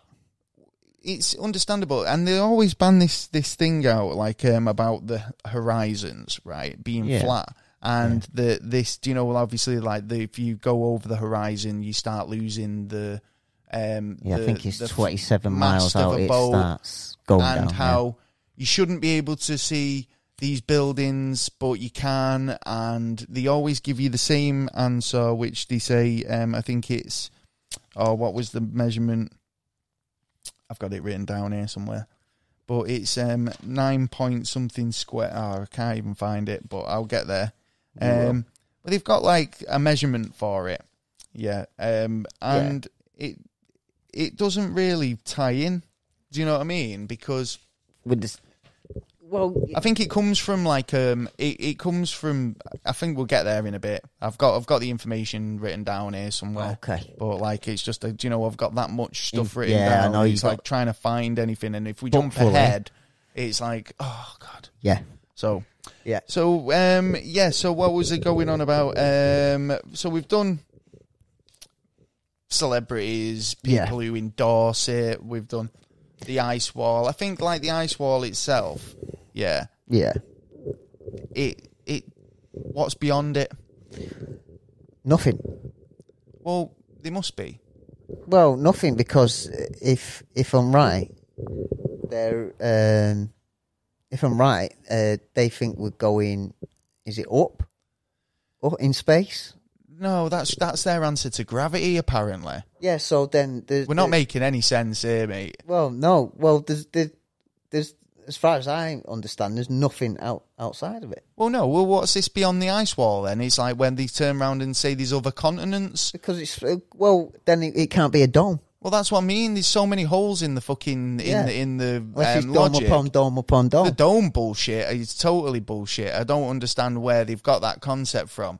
That you'd be under a dome like a fucking Truman Show. Do you know what I mean? I think it's to do with like balloons or like rockets being sent up, and then there's supposed to be some videos out there that say they hit something, and so that's the proof that there's a dome there. Well, not necessarily. It could be that it's satellite. It could be a piece of runaway rubbish from up there. Right. It could be anything. It could be actually a problem with the rocket. You know what I mean? Like it could only because as you get further and further out, it's getting colder and colder and colder. So the fuel's going to get harder and harder and stop like working. Right. You know what I mean? Did you look into anything like flight plans? Oh, about the we looked into this before, didn't we? Into looking at the southern or is it northern hemisphere? It's just, there's apparently they say that there's no planes flying in the southern hemisphere. Yeah, but is that right, or is that the? No, because that was the north. That's what I was saying when we were looking at it. It was the northern hemisphere that didn't really have many flights, but there was one flight. Yeah. And from what I've been told or what I've been looking into, they said there's no flights in one of the in one side of the equator. Yeah, because it'd mean that you were flying too close to the wall, or what, or they wouldn't, or there's nothing there. Yeah, if supposedly if this map's the map that they put forwards as it is, then it should be, there should be nothing in those areas. Yeah. So there would be no reason to fly there. Yeah, apart from scientists and that. And well, that's what they're claiming. That's what they're saying. So that's why there's no commercial flights going out over that part of the world. Yeah. Yeah. Well, then on like one side of the world, let's say the Australian part, right? How big's this wall supposed to be? I think I heard something like 30 miles. It's supposed to be high. It's supposed to be really, really big. So if that's the case, why couldn't you see that if we're on a straight plane? Why couldn't you see that from Australia? You should be able to see that from America. A few different places. California, you should be able to see that. That's your own maths. Yeah. Now you're saying this 8.8 meters squared, right, for the curvature of the Earth. Yeah. Now, that's not actually correct, right? Because you're not using trigonometry for a start in that. You can't, there's no values, there's no sort of, you can't add it up to anything. It's all destinations. It comes from actually the Flat Earth Bible, which I think I've got, again, written down further along in my notes. But we've actually got a Bible. So it is a religion then. Well, when I say Bible, I think it's what most flat earthers kind of reference to. Right. Do you know what I mean? It's not a case of that it's a literal Bible, like. But you're making a racket with that microphone. I'm sorry. Right. Trying to get comfy here, man. Trying to chill back, man, and relax. So, why hasn't anybody ever tried to climb this bloody ice wall anyway? Yeah, I mean, I can't find it. I mean, prove it by actually going and, and then give us some evidence. Well, you have got a point there. I mean, the fact that you'd be able to see it from, if their measurements are to be correct, then you'd totally be able to see it. Yeah. I think. Why is the sea rising? The ice wall's melting. Hey, that's the point. So what happens? And what happens when the whole the of it do goes, melt? Yeah. So potentially global warming. The dome's heating up. No way out. And well, what's happened then? Do we flood? Well, do the seas rise? Do the seas rise into our dome, turning us into a bit of a snow globe, or what? Yeah, but then that would mean we'd be closer to a sun, because it must be that the ice wall is being created by the coldness on the outside in the solar system. So, but then why doesn't the rest of the glass freeze over, and how do meteorites come through? Well, that's you know what I mean? Yeah. Is it someone at the wall shooting meteorites at us? Yeah, well, no, not even. Exactly. Meteorites are found. Yeah. People find them every day. day. See them. Look what happened in Russia a couple of years ago. Exactly. Yeah, they come absolutely barreling in. Yeah, and we get video footage of it. Yeah. And it's proof that there's definitely not a dome. Yeah. In fact. They acknowledge openly that that they say that astronauts. He's no astronaut that's actually been out into space. Yeah, they've all been into low Earth orbit. Yeah. Right? So by saying that, you're admitting there's no dome. Yeah, because you're acknowledging the fact that an astronaut has gone out into low Earth orbit. And how are they getting through? Obviously they put in the passcode somewhere. It's 1 2 3 4. Yeah, but as soon as you open it up, you would let in the code. As soon as you let in the code, that means the hatch would have to be able to cope with that ability. And two, hold on, there'd be frost around it. So you'll have a look up in the sky, and what will you see? You will see like a piece of ice. And then where's that ice going to go? It's going to melt. Yeah? Yeah. So... yeah, it doesn't. It just doesn't work with me. Well, there's a few questions that like flat earthers put forward. Yeah. So, I've got a few questions anyway. If the Earth is flat, then why is the Moon and all the other planets round? Yeah. So there's one. I mean, the fact is, nature kind of favours spherical. Yeah. Very much so. A lot of things kind of just generally end up that shape. Yeah. So what would mathematically works. What would make the Earth so different to any other celestial body? Unless I don't think there was, like you say. Yeah, I mean, like that's the gist, isn't it? That we were on a stage, that we were being kind of watched and observed as a. But don't you feel that sometimes when we talk about stuff like not at all. missing 411 or alien abductions or spotting UFOs or stuff like that? Mate, I totally. Do you know what? I'd believe in aliens more than I'd believe in some things. Yeah. Do you know? And I mean, in abductions, that doesn't necessarily. We've talked about this before. It doesn't necessarily mean aliens. It could be governments. Totally. It could be fucking just general psychopaths and murderers who've just not got caught, or they might have been caught and just it's been a person who's gone missing and not been missed. Do you know what I mean? Yeah. People go missing all the time, and it's not a case of that it's an alien abduction or anything like that. But it could be just a case of a missing persons. But it is. But with all these secrets and that as well, I mean. There is a. I'm opening my mind here now. There is a part of me that thinks, well, some of this could, connect and work, but it's just that there's give me the proof. Just give me something to grip hold of. Well, this is what I mean. It's like I mean, what, you may be right. Listen, the fact is, with a lot of the people I've spoke to over the last few weeks about this, I've been quite, aggressive. They're very boisterous about their opinion. They want you to. They're frustrated. They feel like they're being silenced. Yeah. Do you know? And it's dangerous. It's dangerous. You know, it's a dangerous area. But you know, I've got questions, so I've tried to find out myself. You know, and you know, my questions are stuff like why do we have tides? Yeah. So you know, I was looking what the flat Earth explanation is for that, and it was well, we have tides because the way the flat Earth model works is like, you know, you've got the sun going round one side, which is obviously lightening up that half of the planet, or the map, and then the moon's around the other side, and that's making the darkness and the moonlight, right? But then it doesn't work out, does it? Because it's supposed to be a straight line. But well, no, they would be a straight. They'd be like a straight line down the middle. No, but then it's not even a case of that about illumination. Some would overpower it.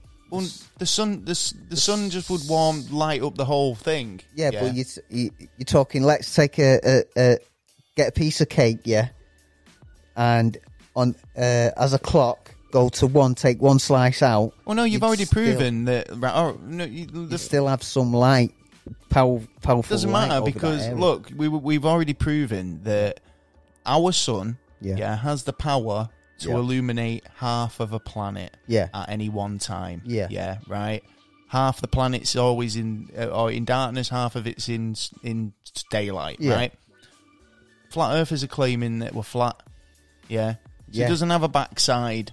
The backside's always in darkness. Right. So that same sun, would illuminate the whole thing all the time. Now we've got another problem with the model because, like, you know, the way that it works is like it'd mean that so what was we saying there? The tides. So they were saying, like, you know, the moon and the sun moving round. In this pattern, obviously they're spinning around us. So that's a force that's making them tides. But well, I suppose that's gravity. But then you've got eclipses. Well, eclipses is another one. This is Mark Sargent again made me laugh with this, right? Because you know, an eclipse would not be able to work with this model because they'd never pass each other.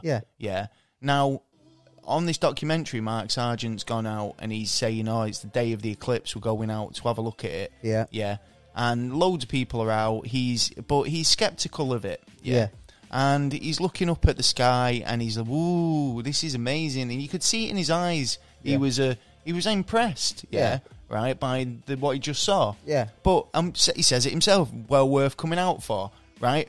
But then he tried to justify it as something not right about it, and that it was the sun eclipsing itself, and it wasn't the moon getting in the way. It was something else altogether. And trying to work out how he could fit the data that he just gathered and witnessed to his way of thinking. And that's how it seems these guys work. It's like, well, the data never fits. So you end up with what you should have found out, or what you wanted to find out, and then working backwards trying to accommodate that. And it doesn't work, and that's why a lot of them are still science. Well, it's like reverse engineering. They're trying to reverse engineer physics. And they can't because we've observed. Good trying. Well, they're fucking having a good pop here, but it's just not fair enough. But the thing is, they don't experiment with anything, right? And then they're very quick to poo-poo science, you know, astrophysics, fucking any sort of, you know, science that kind of has a negative thing to say what they believe. Right? They use all the other science. But then they'll use science to try and prove their theories, right? As well as drive cars, use the internet. You know, these YouTube channels about flat Earth that state, oh, we don't believe in flat Earth. Well, I'm sorry. I mean, I don't believe in a globe Earth, and I don't believe people have been to space. And I'm sat there typing this out on my computer, publishing it to the internet. Well, that internet wouldn't be working unless you had satellites.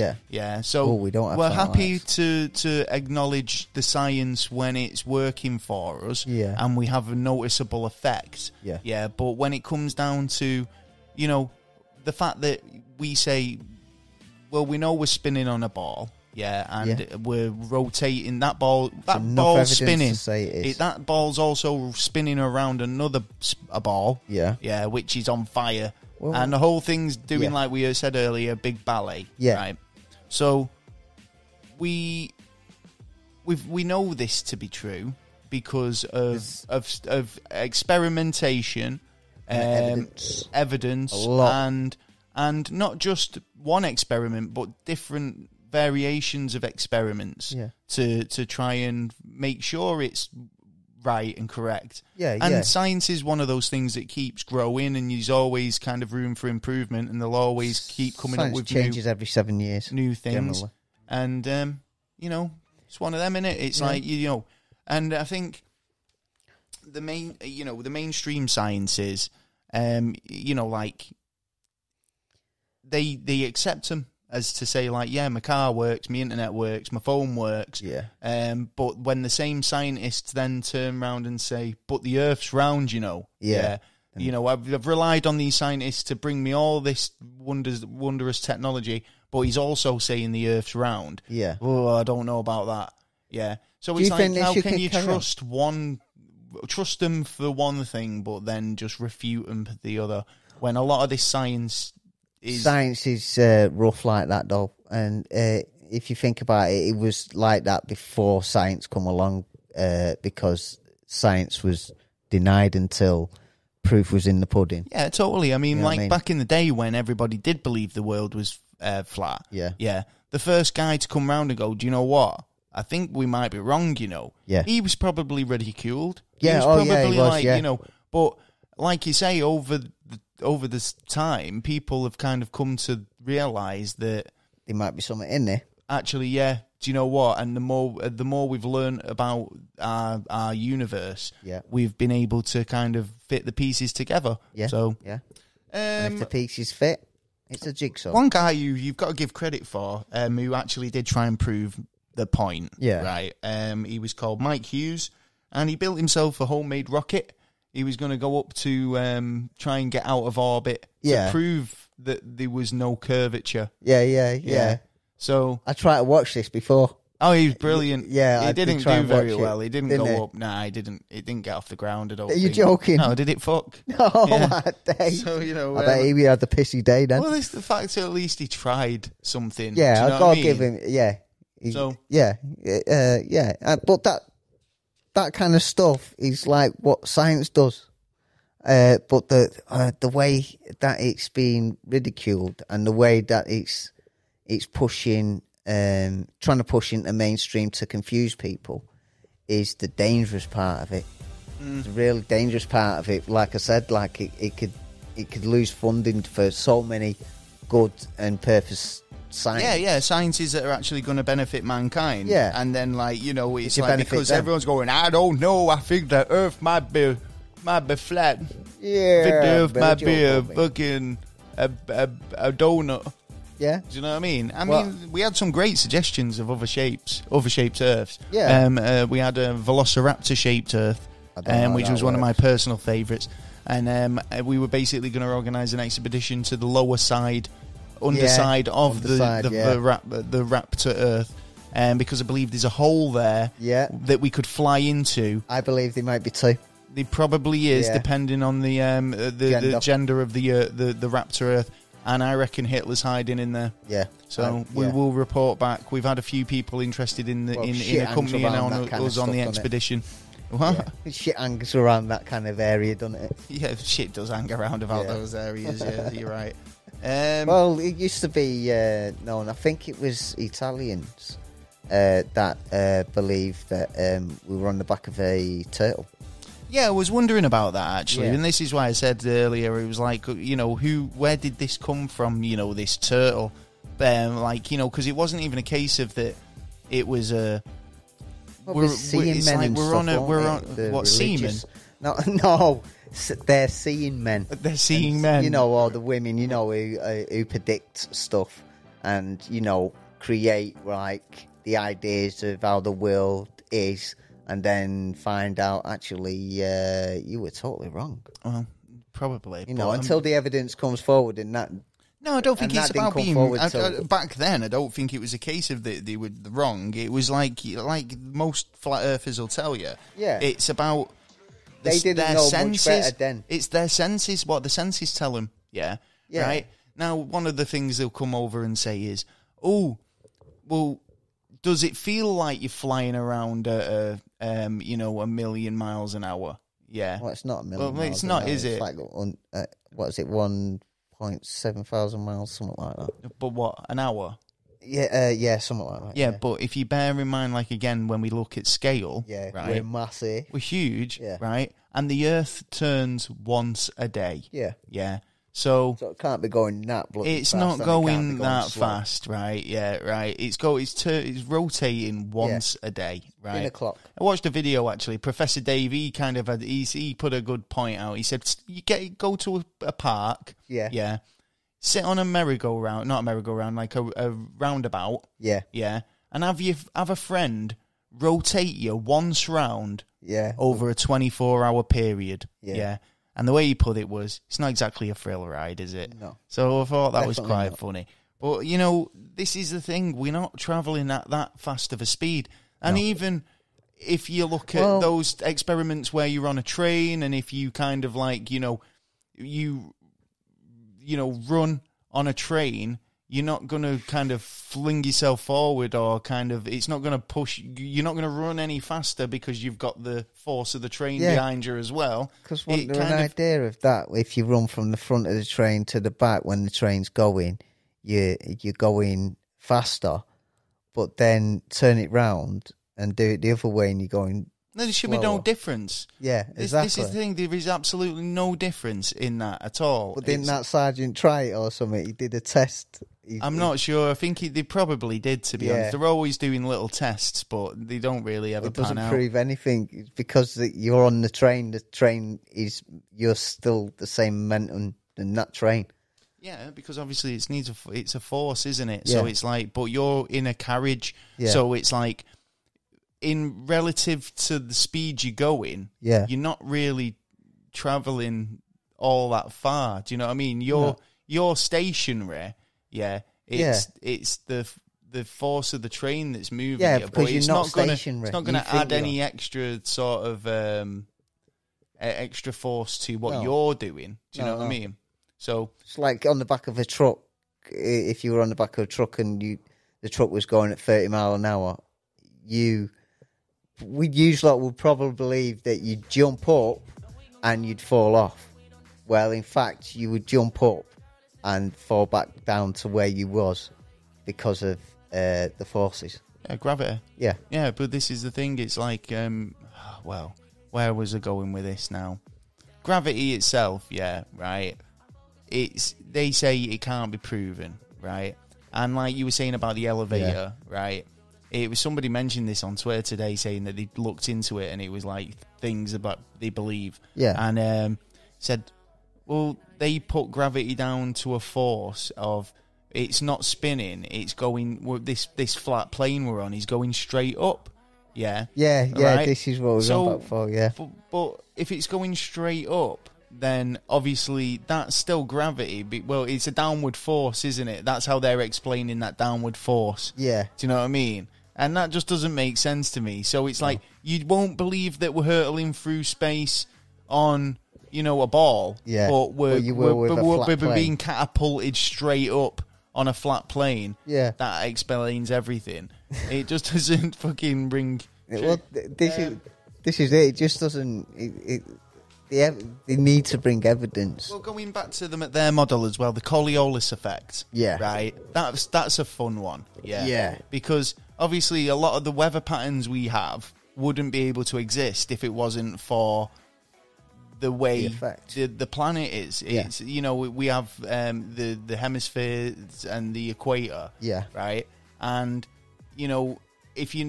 the Coriolis effect's a bit of a fucking odd one to explain. It is funny because without fucking pictures, to explain it. Yeah, just Google it. Yeah, because and have a look. And there's some really interesting examples where, like, they're throwing a ball on a we had a little thing on this, and it messes your head up because It's optical illusions, and this is what it all comes down to as well. You don't believe. You said it well before. You see, obviously, a lot of flat earthers are basing their opinions on observations, right? But observations that aren't really, they've not really put the math in. They've not really kind of like researched it. It's just seeing that, doing it, right. Whereas, but they got another issue on that. Why, go on? Because, as we all know, that what we see isn't there. It's all down to the brain. Can't always believe what you see. And like there's so many proven ways of finding it out. Like our vision's supposed to be upside down until it's translated to the brain. Until it's translated to the brain. But we only what was it? Something like 22% of information that we memorise, but the rest of it we put into the back burner. But we still notify what was there. It's kind of weird. So basically, it's a translation from the eye to the brain. Doesn't necessarily mean it. These just even optical illusions, mate. Yeah. Like you see pareidolia. There's mirages. These things that happen. In different situations and conditions. That you cannot explain. Right. You see things. Even your mind plays tricks on you when you're in the shadows, all the time, right? There's loads of situations where you cannot 100% believe what you see, right? So if you're basing all your opinions on just your personal observations, then you need to go and get your eyes tested, or get your eyes tested. It might be even an illness. Well, it could be a number of reasons where they don't make that connection. But it's like I'm not saying there's any problem with that, but there could be actually an effect that we don't even know about yet. So you know what I mean? I think again, I'm not trying to be down on anybody, right? But there's too much fact that kind of not enough facts. There's not enough facts to back what you're saying up, but there's too much data that's already been produced that backs up the other side. Now I'm kind of wanting to look at this in both ways. Undecided, let's say, right? Now I know what I believe. But for the purpose of this show, I didn't want to be biased. Now it might sound I have been right in points. I don't only think so, for certain points though. But like when it's coming down now into the science side. Now we've done spiritual and opinions and stuff like that, but it's like when it comes to the science, you can't make it not true. Do you know what I mean? Yeah, because there's even a thing that's just come up about like molecules together that when we go into the quantum realm. Quantum realm. You sound like Jonathan Ross. Yeah. The quantum realm, when we get down to the particles down there, that gravity is a lot stronger, because gravity is the weakest force, but it's also the strongest force. And the proof's in the pudding of when we get into the quantum realm that gravity, and there's actually found something that outside of gravity, when it bursts, that some other kind of energy comes out of it. So there's something else within gravity that we don't know about yet. But I'm keeping my eye out on this. Well, it's already been proven. I mean, gravity has already been proven with stuff like the Cavendish experiments. Basically proves gravity and calculates the gravitational constant G of and now we're able to work out the mass of the Earth because of that. Do you know what I mean? And because that's called the proof and evidence. I believe. There's a lot of exactly. I mean, like using science to kind of get to the core of the answer. I think the best thing flat earthers love to call you out on is they basically come at you and say, you've not done enough evidence, you're just ignorant. Yeah. Now, straight away, this. I mean, I've had this all week, Yeah. right? Now, you don't know what evidence I've done. I've tried to actually not say very much on the topic, right, or online, right? To the point where I've had people kind of commenting me thinking that I'm pro-flat Earth, and a lot of people just going, oh, this is stupid. Why are we even talking about this? There's way more important things to be thinking about. Yeah, which... Because millions of people have got this opinion, so... Well, this is it. I think I've proven this week, right? When a fucking quarter, of the population of our poll, we asked 100 people, is the Earth flat? Our survey said, no, but 200 and odd people got involved, and a quarter of those people said that they believe it, right? If that's not cause for concern and rising, then I think it is worth talking about, because I think the more we put this down to just the village idiot, like not knowing, not being fully educated and not having fucking, the idea of what was going on, just any sort of concept of what's reality. Not accepting science-based. Well, just exactly, not accepting the Which evidence in a way, put forward. Now, no you're one obviously should accept what's been told about. You're obviously astute and have an inquiring mind, right? Yeah. But go in and do some more inquiring, is what I'm saying. Do you know what I mean? Well, take on board what has been said and make your own judgment.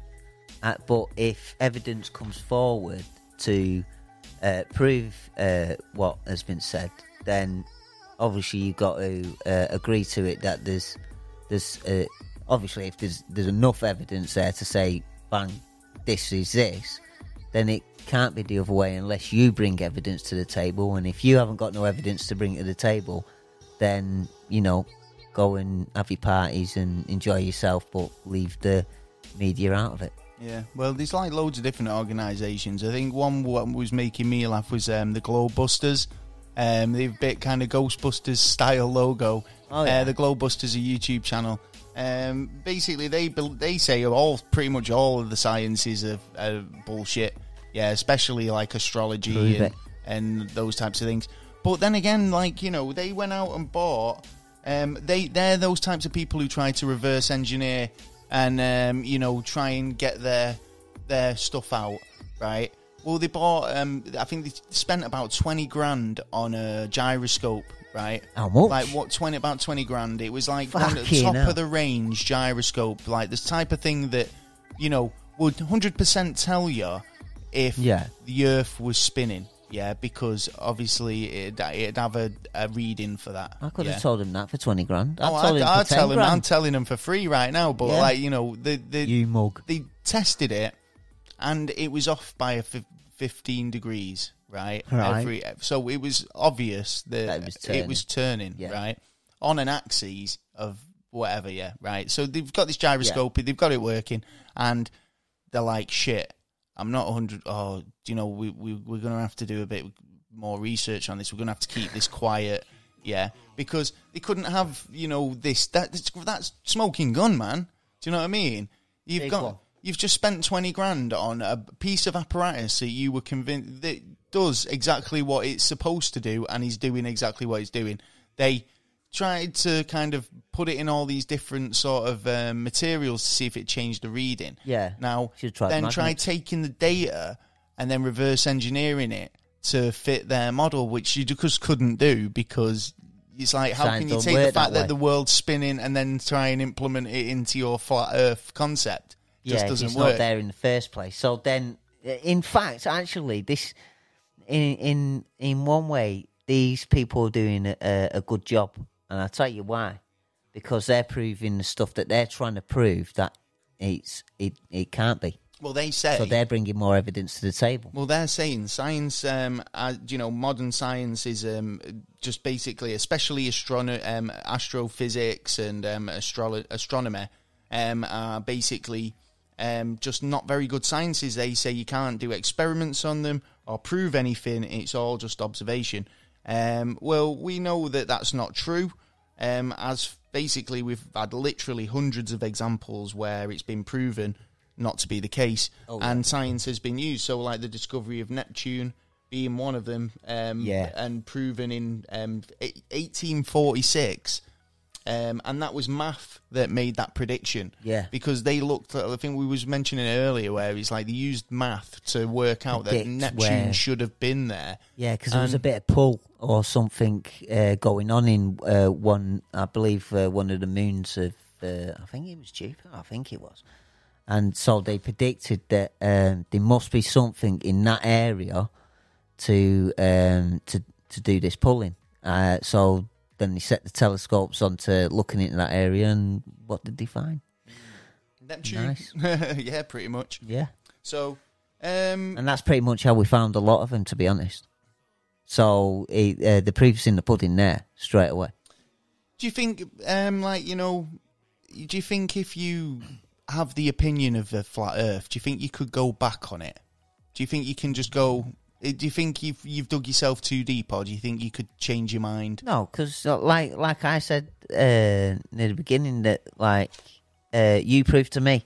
If you can prove it to me, then I change my mind. I've said that about everything in my entire life, though. Prove it to me. I mean, like I've always said, if God, for it, man. Do you know, I had a relative, a friend, basically a friend sort of the family, who was saying, very religious, and she believed in the whole rapture thing, and Jesus is going to come down on a white cloud on a horse, and rapture everyone, and she felt that was going to happen legit, Now, that's fair enough. I said to her, I said, I've done a bit of looking into the Project Bluebeams and stuff like that now, Now, obviously, bit more skeptical, but my opinion was when she used to say that was, well, when that happens, call me a believer, because it's there, I can see it, do you know what I mean? But until you've brought the proof, or it happens and I physically see it, I can't, it's too far-fetched,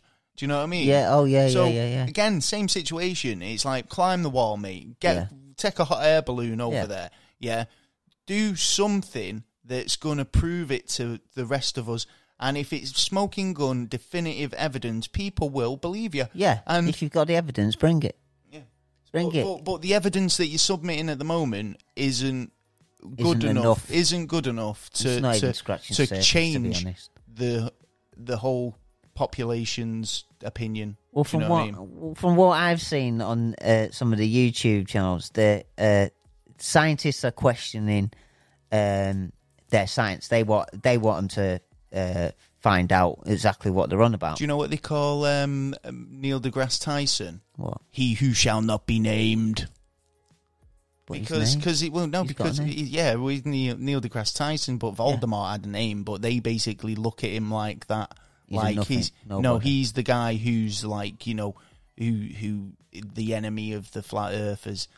He's any scientist like that. In fact, I found a really good picture. I'll send and put it on Twitter. But it was basically a few different physicists, or you've got Bill Nye the Science Guy. Right. What's he called? Fucking Neil deGrasse Tyson, and probably Hawking, somebody else. Yeah. And they're all in Greek togas and kind of like. It said that they were.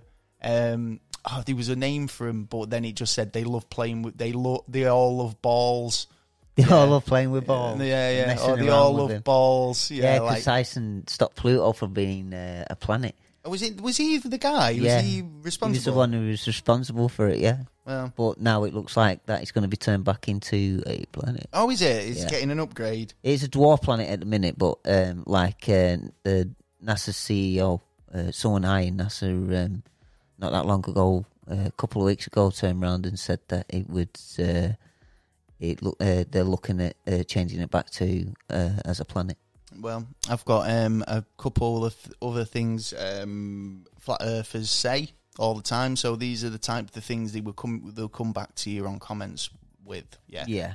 So if the Earth was flat, there would be no gravity.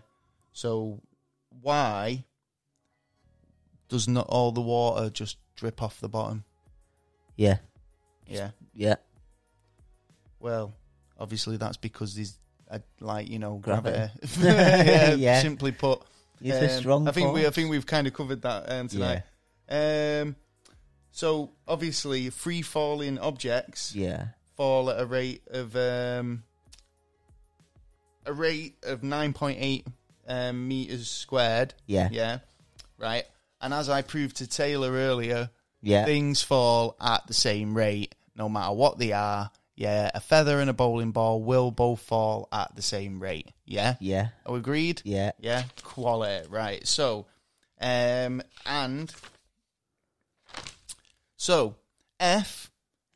equals MA. Yeah. Right?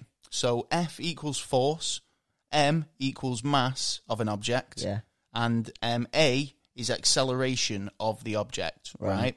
So, if you basically...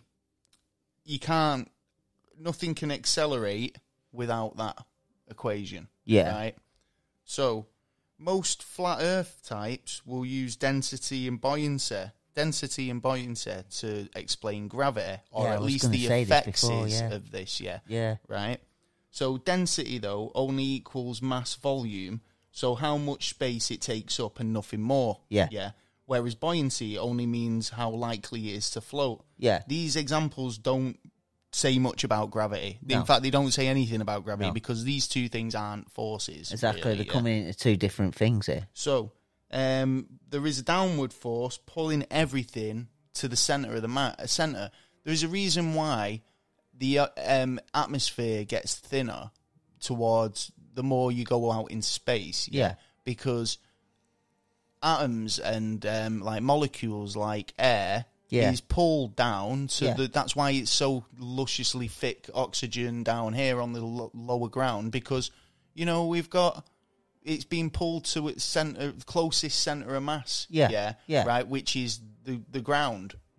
So it's a bit like the water in it, that the more depth you go down, the more weight you've got on top of you. Yeah, exactly. The more pressure. Yeah, because it's a downward force, because all that water's being pulled down to its centre of the planet. Of gravity, which again, you can argue is very close to pointing at the fact that we've got a ball. It's got a centre. Yeah. A flat plane doesn't have a centre. It has a centre of geographically. Yeah. But it doesn't have a core. Do you know what I mean? Yeah. Now we've kind of proven that we've got a core through basically earthquakes, volcanoes, sensors. And again, how do earthquakes work? How do volcanoes work in a flat Earth system?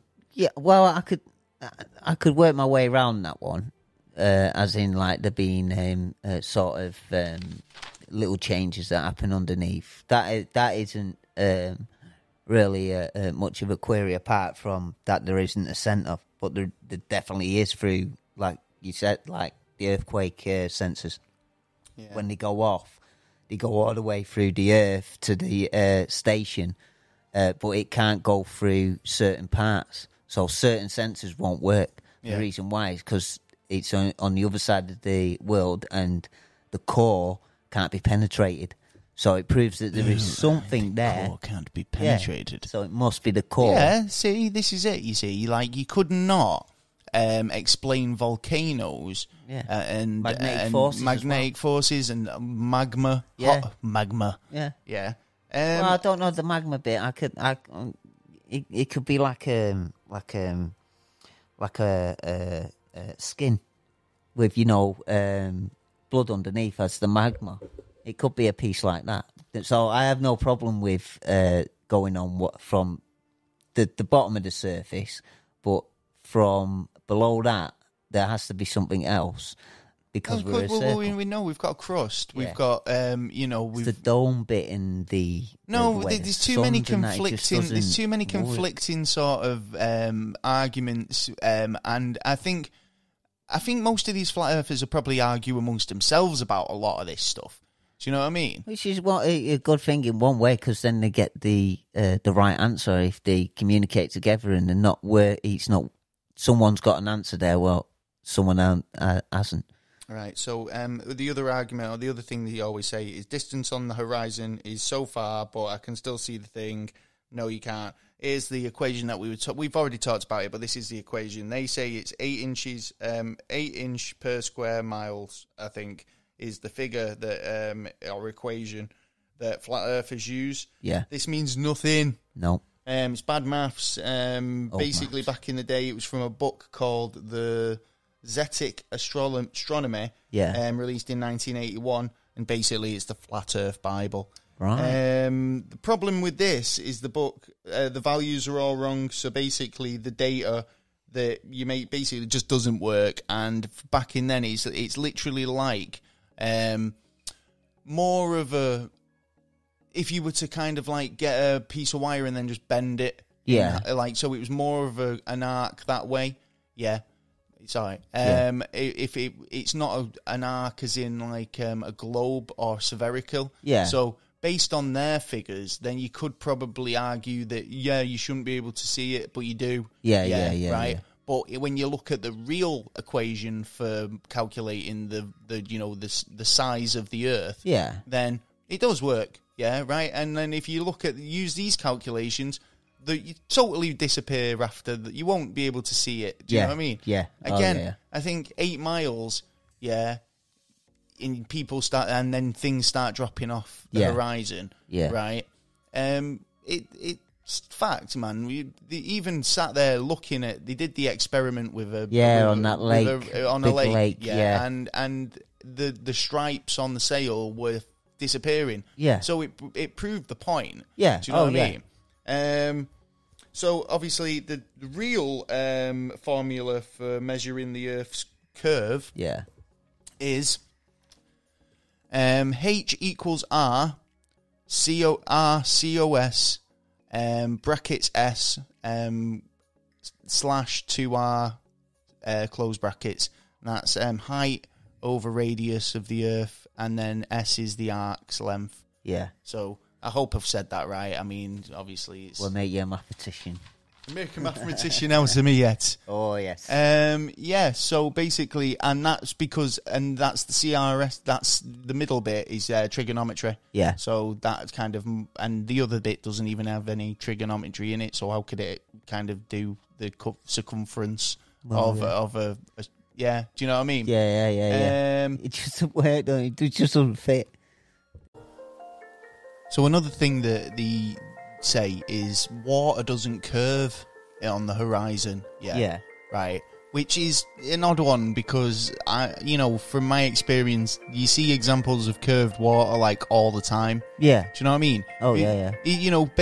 Considering that these guys are, quite observational, and they base a lot of their shit on observation, they don't look around very much because they've like literally water droplets. Yeah. Fucking go and have a look at one. There's just literally loads of examples of water that's curved, I think. You know what I mean? Fucking waves. What else? In fact, that science Dave kind of hit up on a funny point, actually, because, like, fucking the instrument that's used to measure level, a spirit level, has a bubble in the middle, and the fucking water curves around it, and that's the fucking tool that measures level, so do you know what I mean? It's come on, man. Yeah, it's like, if you're going to go and say, well, we're looking into this, then look into it, because I think, it's not rocket science. Just bring something forward. But apparently rocket science doesn't exist either. No, because we can't leave the dome, can we? Well, no, we can't. It'd have to be a film studio, so landing on the moon might be right. Hey, it's a fucking Truman Show. Yeah. Yeah, I think generally, right. I mean, drawing on my conclusion, I said I was going to try not to be biased, but I'm reading through this stuff, and it's hard not to be because I know what I believe. Right.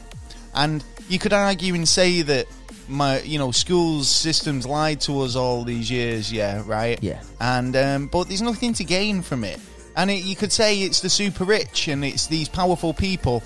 Yeah. They're making us think that if they're in the dome as well, I don't understand what makes them so privileged that they're able to be out of it. Do you know what I mean? Like money. Well, money means nothing, mate, because it's like at the end of the day, if we were in a dome, How do you know that we're operating on even the same currency or same sort of operations as the rest of the out of the dome, everything going on outside it?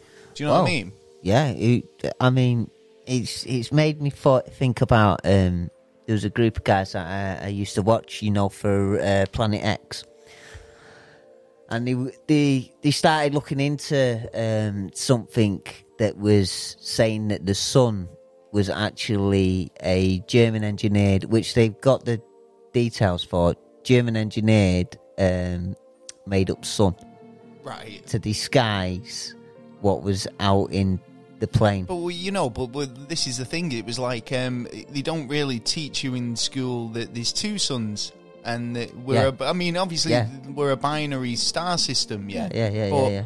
Because it's out of sight, out of mind. Yeah. If you don't see it, you don't kind of acknowledge it. Yeah. I don't feel that I'm travelling at that in those speeds in space and all the rest of it. But because of the scale of everything, I don't feel it. Yeah. No, If I travel on a plane, I'm sat on that plane. It's smooth as anything, unless there's turbulence. Yeah. But I'm as steady as I am on the ground, and I'm flying at. Do you know what? As fast as the world's turning. Yeah. Right at that point. It's frightening if you think it in that way. Like we're on a place that could blow up at any time. The sun could destroy us at any time. Our atmosphere could destroy us at any time. We've got a lot of things that we're not appreciated on what we've actually got. Yeah, I think, this is it. And there are a lot of people, and I do believe in this opinion as well. I share this opinion. There's a lot of things out there that are happening, right, that are worth talking about, right? This, probably not, right? But to the extent that I felt that there is a problem here, do you know what I mean? It's rather a problem. It could be with, a very big problem. There's definitely a problem, because it's rather people are being failed by the school systems, right? Yeah. They're so kind of, in such a bad place that they are being brought in to organisations, right? Yeah. That's potentially, preying on vulnerable people. Yeah. Now, they might not feel like they're doing that. Yeah. But just by proxy, they are, because they're putting information out that generally might not false information. So they go on about fake news, but these bigger issues than fake news. It's fake lifestyles, if you like. Do you know what I mean? Yeah. It's like these ideas at the moment. These ideas of, however you want to live your life. But the thing is, it's, I found this week, I've had a lot of kind of bully behaviour. Yeah. Right?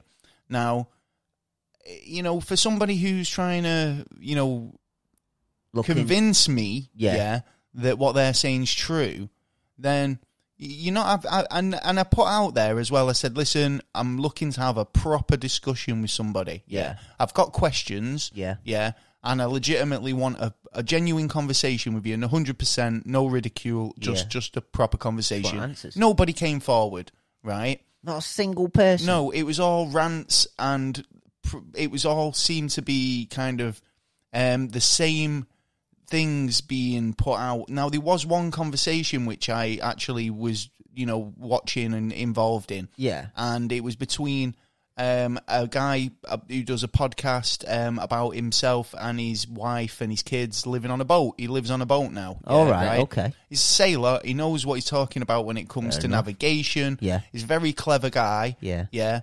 And, really nice chap.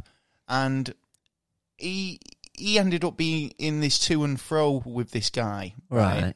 And no matter what was put to him, he didn't want to know. Yeah, he was just throwing out the same stuff, the same comments, more close-minded. Very close-minded, very pushy. Yeah. And he was flip-flopping from one thing to another. Like, trying to distract you out of one just trying question to kind into of, another. And I've gone back to have a look through his text because I wanted to read what they were, again, refresh it back in my mind. and Twitter had taken them down. Yeah. So they were. Yeah, and I've had a couple of people. One guy turned around and said that he voted on the vote. It was at 198. Yeah, and when he voted, it went. It was 199, and when he voted, it went down to 198.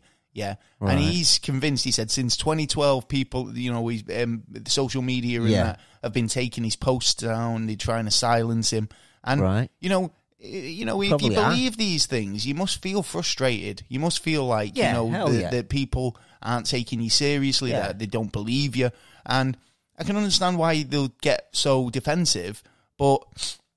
Yeah. It's a case of trying to, have a coherent argument, and being, plan it and think about it and bring something to the table that's maybe going to change my mind, because until you do that, then there's not going to be a chance in hell that mainstream science is going to go, hey, fucking hell, these guys, we were laughing at them for years, but do you know what? They're bang on. Yeah. If they can go out there now and like you said, they're being ridiculed over this and that. Well, stand up, do something about it, and go and get the evidence. I do believe and show us. It all comes down to kind of more hope and more comfort, some sort of comfort from the fact that they're involved in a group or which ain't no bad thing, man. Exactly, an organisation, people who've got their back, right.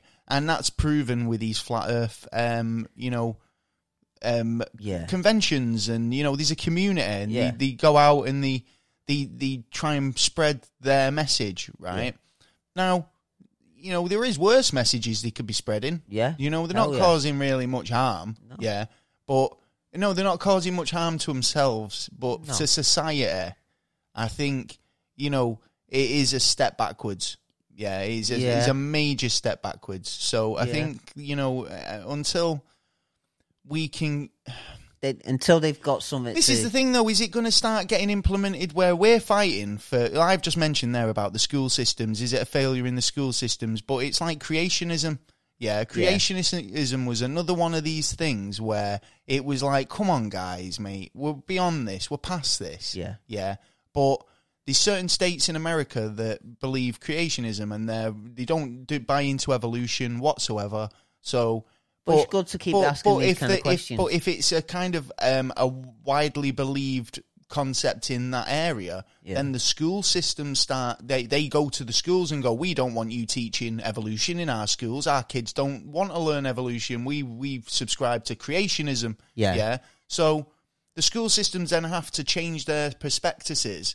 And no, you kick them out and go, there's a school down the road who can do the same thing. It's when the whole community's on board. The school systems have to go, but then all right, then because change. The parents don't want us to teach them anymore. They don't want them to teach us these things. They want us to teach creationist facts. That's where democratic comes into it, and if the people want it, that's what they should get. Well, yeah, but that's what I'm saying. But if the more and more schools adhere to not sanction, but then again, it's like you're saying that it's like you can only be taught what the government say you're allowed to be taught, and I don't believe that. I believe that I totally agree freedom of education. Yeah. If you want to learn something, that information should be available to you. I want a hell of a lot more out of school than I did it. But I think in a lot of ways it needs to be more available to people and easily digested. And do you know what these science people should be doing? And I see a lot more of it. Yeah. But if you're worried about the stuff that's going up on YouTube, and that people are buying into a 4-minute video, then put out a video, put out something that's gonna, in layman's terms, gonna sway people back around to the correct way of thinking.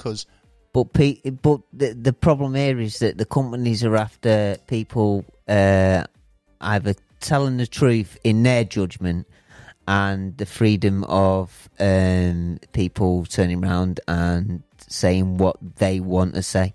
Yeah. So you've got a social fight battle on security as well, or getting your freedom of speech and keeping your sovereignty to the way it is, or losing it. And the way it is we're losing it. Well, like I say, I don't think many of these guys will probably end up listening to the episode. I don't know. I hope you do. I mean, I don't know if they are, hopefully we the thing is, I've tried to look from. at it as in from a psychology sort of point of view as well, right? Yeah. Because you've got to understand what makes people tick and makes people want to feel that that's the right, correct sort of way. And I understand in some ways, because on first glance, if I didn't know better and somebody turned around to me and said, oh, yeah, do you know you're flying through space, hurtling at however many miles an hour? Yeah.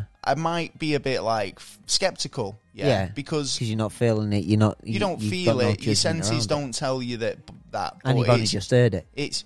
I remember being told that as a kid and feeling like that's way too much to believe. Do you know what I mean? That seems a bit far out. Yeah, but you're a kid, and then as you grow up, you start understanding the principles that support that. Yeah. Do you know what I mean? Yeah. So, it's well, if you could sum up a flat earther in say 5 words, what words would you describe? I haven't got enough time. Describe? I don't think they're. There's nothing wrong with it, and they're actually doing a duty of showing us the aspects that actually this doesn't work. Well, but there's nothing that they say that doesn't work. But people can look at this and take their own judgment and go, does it work? And it doesn't. But people have taken a judgment of it does work for them, and fair play with them, just as long as it doesn't. Each to their own. Each to their own. Yeah. But this is the thing. It's like alarm bells start ringing so far. When 1 in 4 people, are thingy. Like I said, I gave the out. Like I said at the beginning of the show about being able to say, you know what, it's something that I could buy into if you provided me the correct evidence to support it. Yeah, we're asking for. And up till this point, no one's made a real physical effort to try and prove it. Yeah, if you were that intent, mate. It just seems like an armchair sort of rant that you can have where you don't really need to do much. Yeah, you just go, I believe it. It's like a religious rant. It is that's what I'm saying. It's like I say, it comes down to more a spiritual, personal thing than a believer in science or even having a knowledge of science. Yeah. And then, you watch the same 5 guys doing a YouTube video all saying exactly the same thing. Yeah. We've probably said the same shit tonight that you'll find in those videos, because that's the research we've been able to find, So if I go out looking for this, and it all is the same stuff, it's the same arguments, really change, it's the same fucking, proposals. Yeah. It doesn't ever change. You need more than a couple. Yeah. So, no, they need new ones. They need new ones that potentially might work. And like science is one of those things where, you'll hit a brick wall with a certain theory and it doesn't lead you anywhere. So you refresh and you start looking at different theories. Yeah. That's why these theories like string theory, fucking... Yeah, and there's theories that have actually come together that of course, yeah, exactly, yeah, where the one theory's just married up with another one and they didn't realise, but it was instrumental for it all working. Yeah. So, you've got to kind of think that, like I say, you've got an inquisitive mind, you're out there trying to get answers. Yeah. But, it's like I don't understand how like you can accept certain things as true but not others when they're... It should be a maybe, not a truth. Yeah, that's what it should be. Yeah, exactly. Really. Yeah, it should be a maybe and not a commitment. Fact, yeah, exactly. Well, I hope that's kind of give you a bit of information about what the whole fucking gist is and what people believe in and what people think. And there's a lot out there, so if you want to look at some more... I think a lot of this is based on opinion and whatnot, but, you can, if you've got any comments or any suggestions or anything like that about, the episode, then more than welcome to get in touch. We won a river.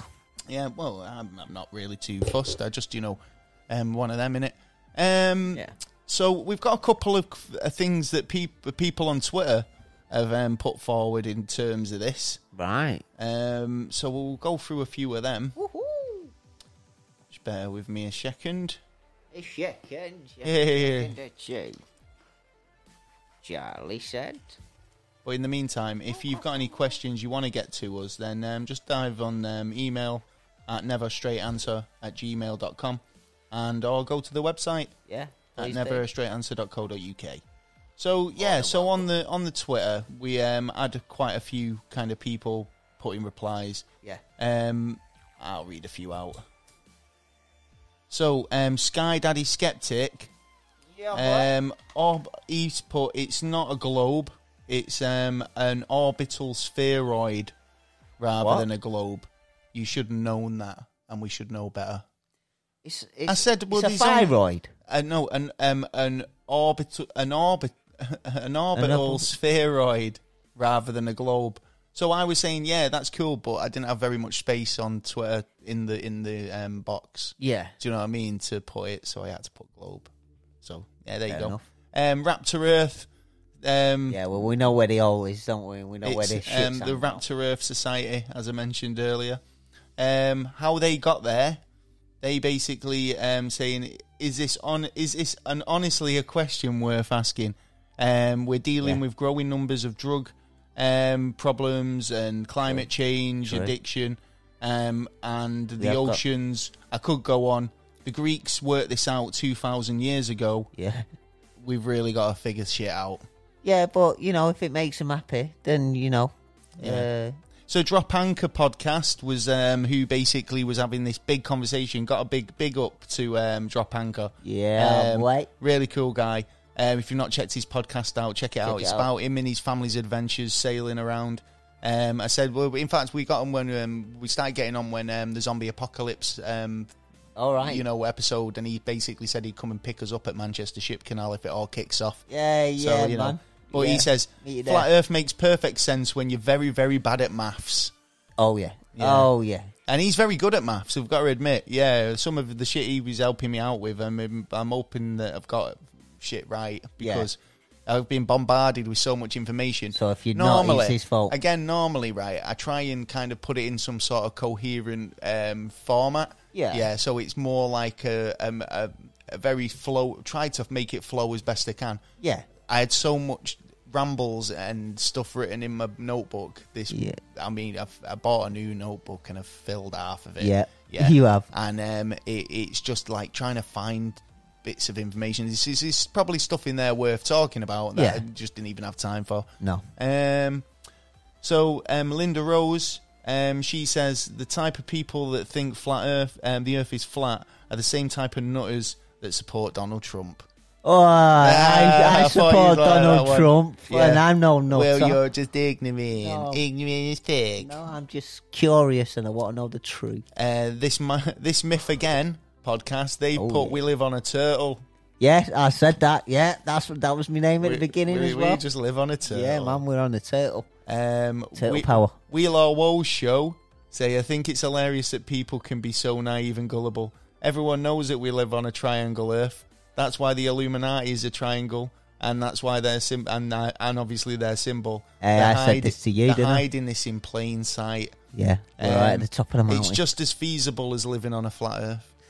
Well, yeah, it's very true. Yeah, so Josh is the chap from Drop Anchor. Nice holy one, moly! Josh. The explanation for gravity is a universal escalator of sorts, moving the flat Earth up, giving us the sensation of gravity. So the Earth isn't pulling into a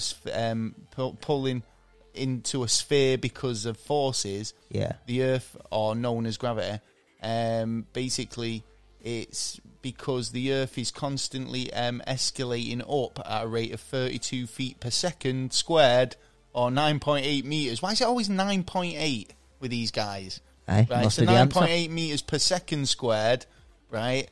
This it basically causes you to think a sensation we kind of would perceive as gravity. I'll send a letter to Mensa. Mensa. I don't know, yeah. Yeah, he sounds like a bit of a brain box. No, this isn't. This is what he's put. He's basically put a link to a website. Oh, to the answer. Yeah, to what they're saying is the answer. I thought it was him then, giving us the answer. Oh no. Right. But that's what I'm saying. He's not a flat earther, but he's very good at maths. He's fucking shocked at that. Yeah, and sent it me. Yeah. So, days of my life say, how do earthquakes work then in a flat Earth? Thinking again, don't know. I couldn't answer that one, to be honest, because I said that about volcanoes. I think it's the same as the skin. The skin kind of thing on your arm. What, like, so you're saying that it's kind of like almost sort of there's a movement. If you wound the earth, there's a... Well, no, like underneath your skin, how the network works under there. It could be the answer to that could be something like that. You know what I mean? That's just pulling out strings, but that could be an answer to the question. Yeah. I mean that part doesn't bother me. It's just like the other stuff around it. Yeah, that could be answered in certain ways. Well, Nort said chemtrails cause the Earth to deflate from the sphere to a flat Earth. That's fact. Yeah, they're poisoning us to make us dumber. Well, and that, yeah. Brian, sadly, people aren't going to research this before they answer the poll, because he's obviously a flat earther, Brian. And then underneath that, somebody put, good to see you here, Brian. Yeah. So he knows you. And he says, and he posted a meme saying, research the flat earth and realise nothing works. Yeah, this is all a dream. You're living in the twilight zone. So, we had plenty of comments, loads of shout-outs this week as well. Shout-outs for this episode. I want to give some shout-outs because big shout-out to Josh. Josh. Josh, you're the man when it comes to maths. I've got to fucking take my hat off to you. Yeah. And you debated like a pro, got to say. Nice stuff, man. Shout-outs for this week are the Flat Earth Society. Yeah, go on, Flat Earth. The modern Flat Earth Society. Yeah. Tell them what you're doing. Big shout-out to Tennish, who are our featured podcast as of last week and this week. Yeah. Next week's featured podcast, Deep in History, will be up on our website as of, I think, Monday. Yeah.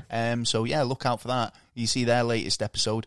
Been nominated for a local media award as well. Oh, so good stuff, man. He had to get his submission for one of his episodes. Yeah. And good luck to the guy. Good luck, he's been shortlisted. He's like down to the last couple of people. So sweet. So he's gone through quite a few already. He's just been nominated for one, hasn't he? So he's a good lad. So I hope you win, boy. Deep in History podcast. Check that guy. Yeah. Really cool stuff. The last episode, Shinobi. Yeah, all right. Yeah, it was like samurais and stuff like that. But he does a good job on the research. Yeah, he does a better job than us. Hey, I don't know about that. Big shout out to Jesse G. Yeah, and the Not So Minnesota Nice podcast. Yeah, man. I hope they're coming back. I think they've been recording. I think. Yeah, man. I haven't heard from them for a while. I've not heard any. But like, make sure you check them out. I got a Twitter the other. I think it was last week off them.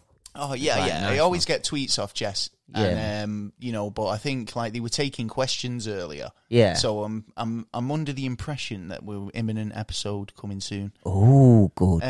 Big shout out to our Patreons, Swoosh. Yeah, and Jay, Swoosh. Jay, man. Dunk. Yeah, Dunk. Big shout out to Grief Burrito. Killer Rabbit. Yeah. Grief Burrito have been doing a cracking job as well. They've got an advent calendar going as well at the moment, delivering a mini-sode every day. Good. So if you've not checked them out, go over and check out Grief Burrito. Local lads as well. Yeah. Yeah, so, in fact, obviously, close to my heart when it's when they're northern. Yeah. Yeah. Oh, yeah. And then with all other northerners, sort like that, we've got Killer Rabbit. We have the Killer Rabbit podcast. Give you guys a big shout out. Yeah, boy. Big shout out to Oggy, the original Flat Earther. Yeah, man. Yeah. And I want to give a big shout out to Agent Coulson as well, because I've not had a shout out to Kate Coulson for a long time. Busy boy, man. Yeah, he's been a busy boy with his babies. Yeah. So, big shout out to Coulson. Anyone you want to give a shout out to? Oh, Shawnee as well. Thank you, Shawnee. She got us a NASA badge each. Yeah, thanks, mother. Yeah, lovely that. Thank you. Really appreciate that. It loves on my jacket. Yeah. So thank you. Nice pin badge. It was cool. Very nice gift. Thank you. And to Chris. Oh, and Chris. Thanks, Chris. Yeah, nice one, Chris. Steve from Stockport. You know who you are. Brocco. I know you're listening again from the beginning.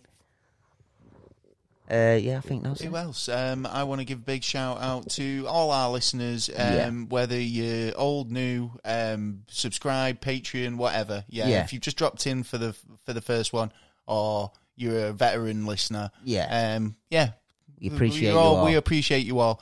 Oh yeah, big news! We just hit 30,000 downloads. Yeah. Really impressed with that. Actually, do you know what I mean? It's like we've been going a year. Yeah. And a bit now. I appreciate that in today's society. YouTube videos can go 1 million views.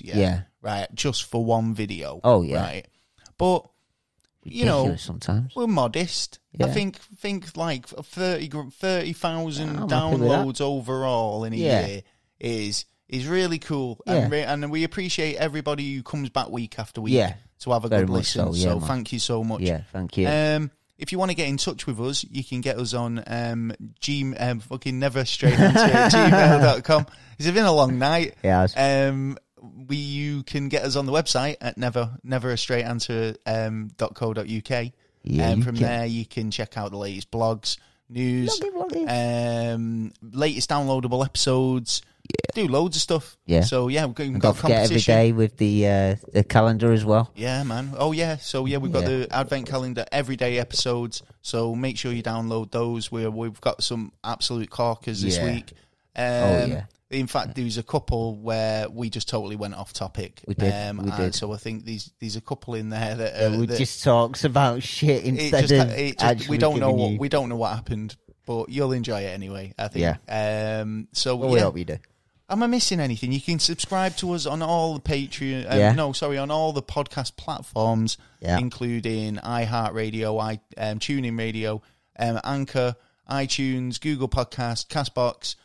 Wherever you get your podcast fix, you can get us on that. Or just come to our website and get it from there. Go to the website. It's the easiest place, you see, because you don't have to do all that. And there's extras in there as well. There's loads of stuff. Case files and stuff like that. Case files, yeah. So, basically, if you've been interested in the episode in particular, you can go over to the website, and we've put accompanying stuff. Yeah, it's Christmas time as well. Documentaries and bits and pieces that we find generally linked to the topics. Yeah. So, got Dizzy Jam going up. Dizzy Jam, check you don't have to do Dizzy Jam, you go to website. Well, yeah. Yeah, we've got a store on the website if you want to get any merch. It's coming up to Christmas. Yeah. I don't know if you can get your orders in time. I think you should be able to. You should be able to by now, yeah. It'll be cool. Yeah. So, I think that's been it for a very long episode, to be fair. Done 2 hours on the topic, pretty much. It's been an interesting episode. Yeah. Sorry, I'm jumping ahead of myself. It's like... Basically, it's 4:00 in the morning in the bunker right now. Yeah, so it is. There you go. Right. And I've got to drive home yet. I know, you may as well stop over. No, I'm going home. All right, fair dues. Yeah, you got moving hands. Fuck off. You're locked in my bedroom just in case you fucking start walking around night terrors. Nah, fuck that. Your cat shit on my belly if I lay down there. Don't know what you mean. Anyway. Right, well, that's been us. That's been another episode of Never a Straight Answer. Yes. I've been Gaz. I've been Tilla. Peace. Out. Biscuits.